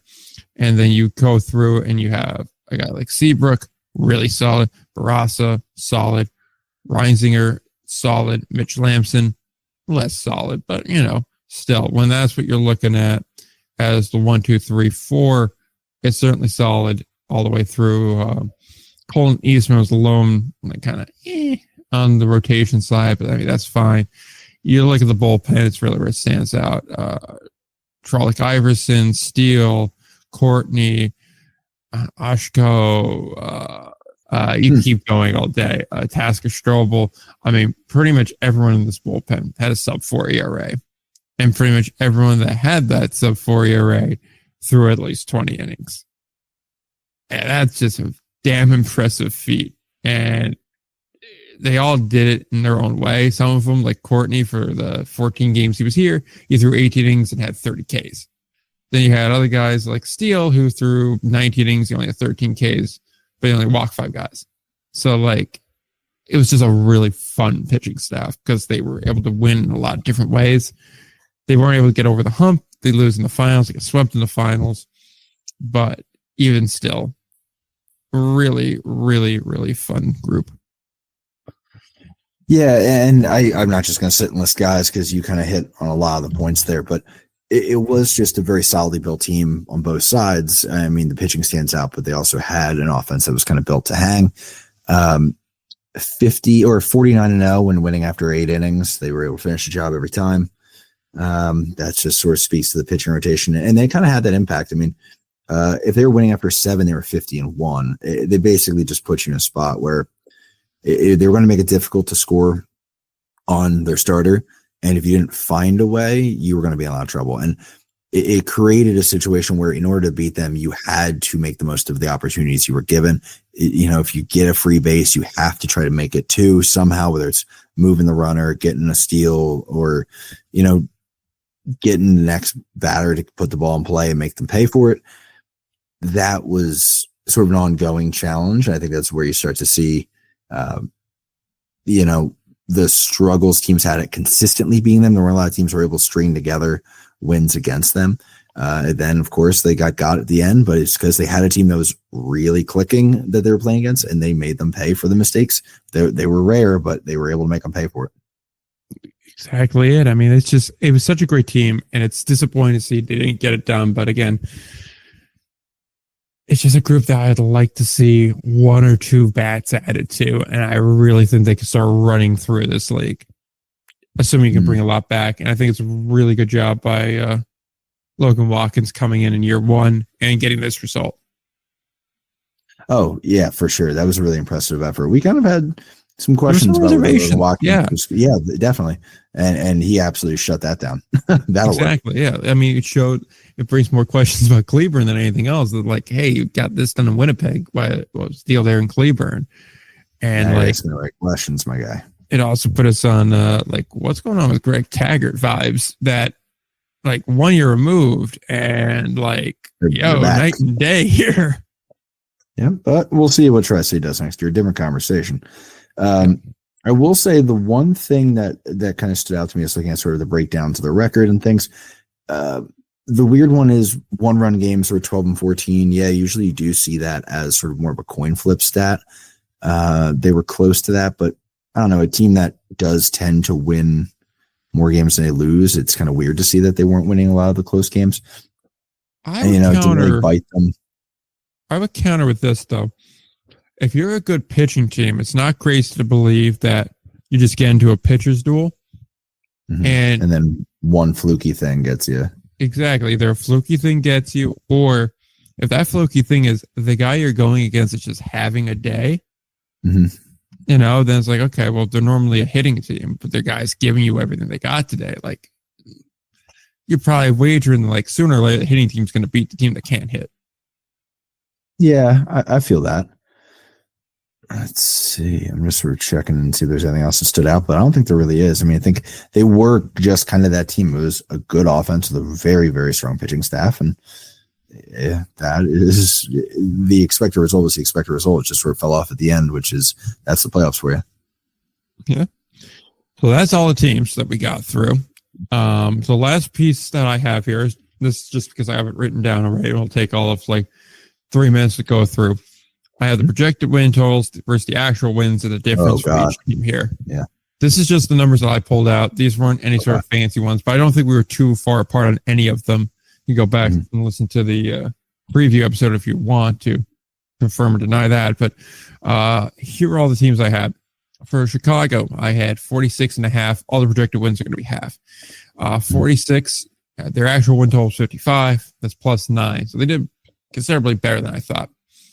Cleburne, 54. They wound up with 60 +6. So not that far off, but 2 series worth is notable.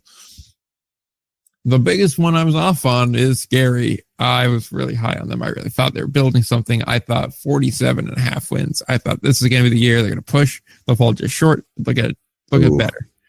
30 wins, -17. Eek. Very bad. That's tough. It is very, very tough. Canada had a 52.5. They had 55 +3. So not that far off.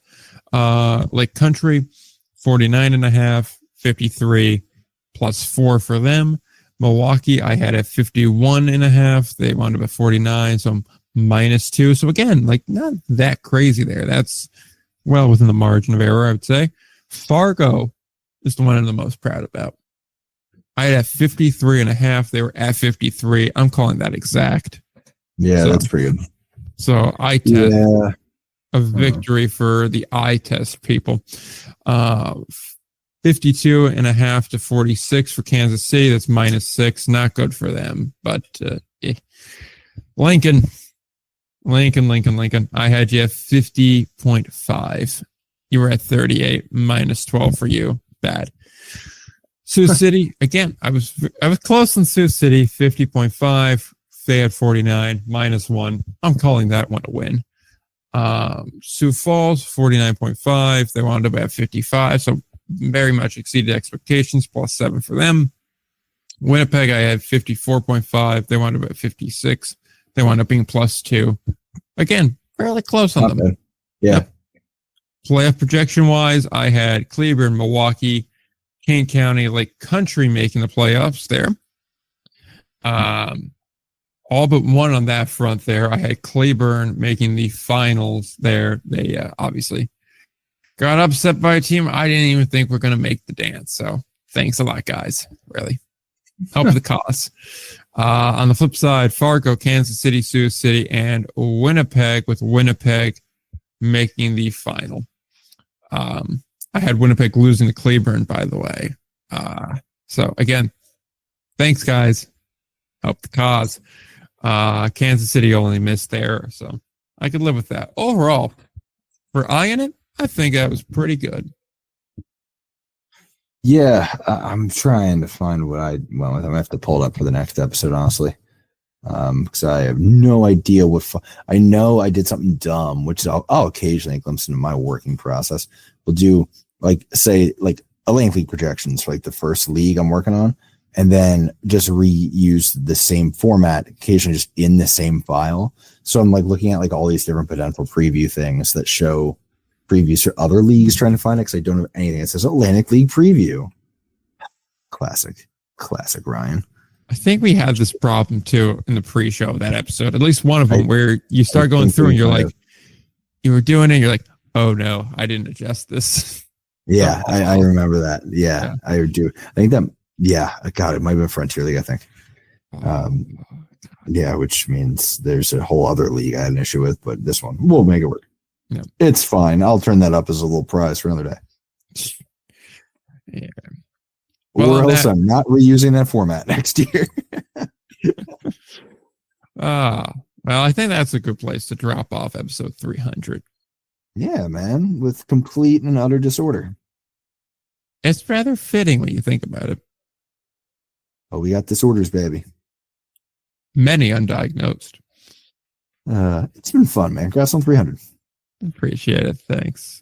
Appreciate people for sticking in for 300 of them. And remember, we promote internally, as you can tell. Right. Come on as a guest sometime. You might just actually get the co-host job. You have anything you want to promote other than extrajudicial killings of a corrupt healthcare system in this country? No, I'm already under a legal review with the one video I have coming out. So no, I won't do that. But I will say, yeah, I finally got back to, because I have the last sort of recaps going out, back to doing the stupid, I watched a game from the season, here's where I learned type of thing. And I just like the new one I'm working on is from that weird time, which I kind of breezed over during the year when Matt McDermott got traded. He homered for Gastonia and then got traded to York and then homered for York the next day against Gastonia. Loved it. Okay. Indy Ball stuff, dude.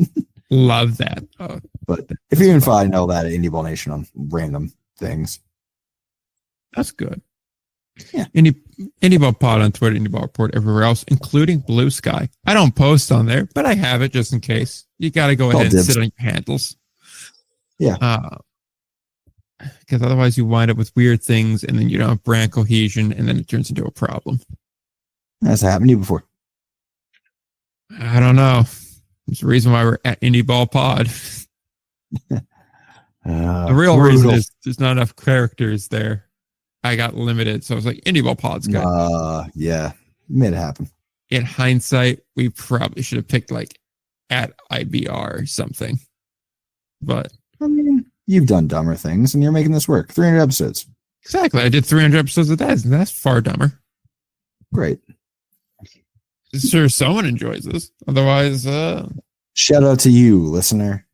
Yeah, exactly. I'd also say at some point in the next, like, I want to give a date range, but I also know I won't stick to it because this is literally the only consistent thing about the content I make. In any case, I would say hopefully within the next 5 to 10 days, I will have a video out detailing the schedule for both the show, for like stuff we're going to do.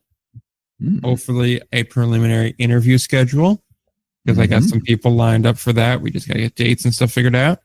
And then any sort of other content I'm going to put out because I actually do want to try and get like 1 or 2 written articles a month and 1 video a month. And I feel like that's fairly achievable. Yeah. Why would not be other than the fact that it's us? I was going to say, other than the fact I have 6 videos on my YouTube channel, and of them, only 1 is from the past year. I mean, look, somehow I'm still doing better than that, but not by much. Encouraging. So, hopefully, 300. Hopefully, we'll see you for 301. We marched to 365 because you need one of these for every day of the year, so that way you can relive this hell every day. I was going to say, come back for 300 more, but then I was going to settle to, we'll come back for 1 more and see how you feel. It's like Costco. Try it before you buy it. Definitely that. Until next time, don't forget to play ball.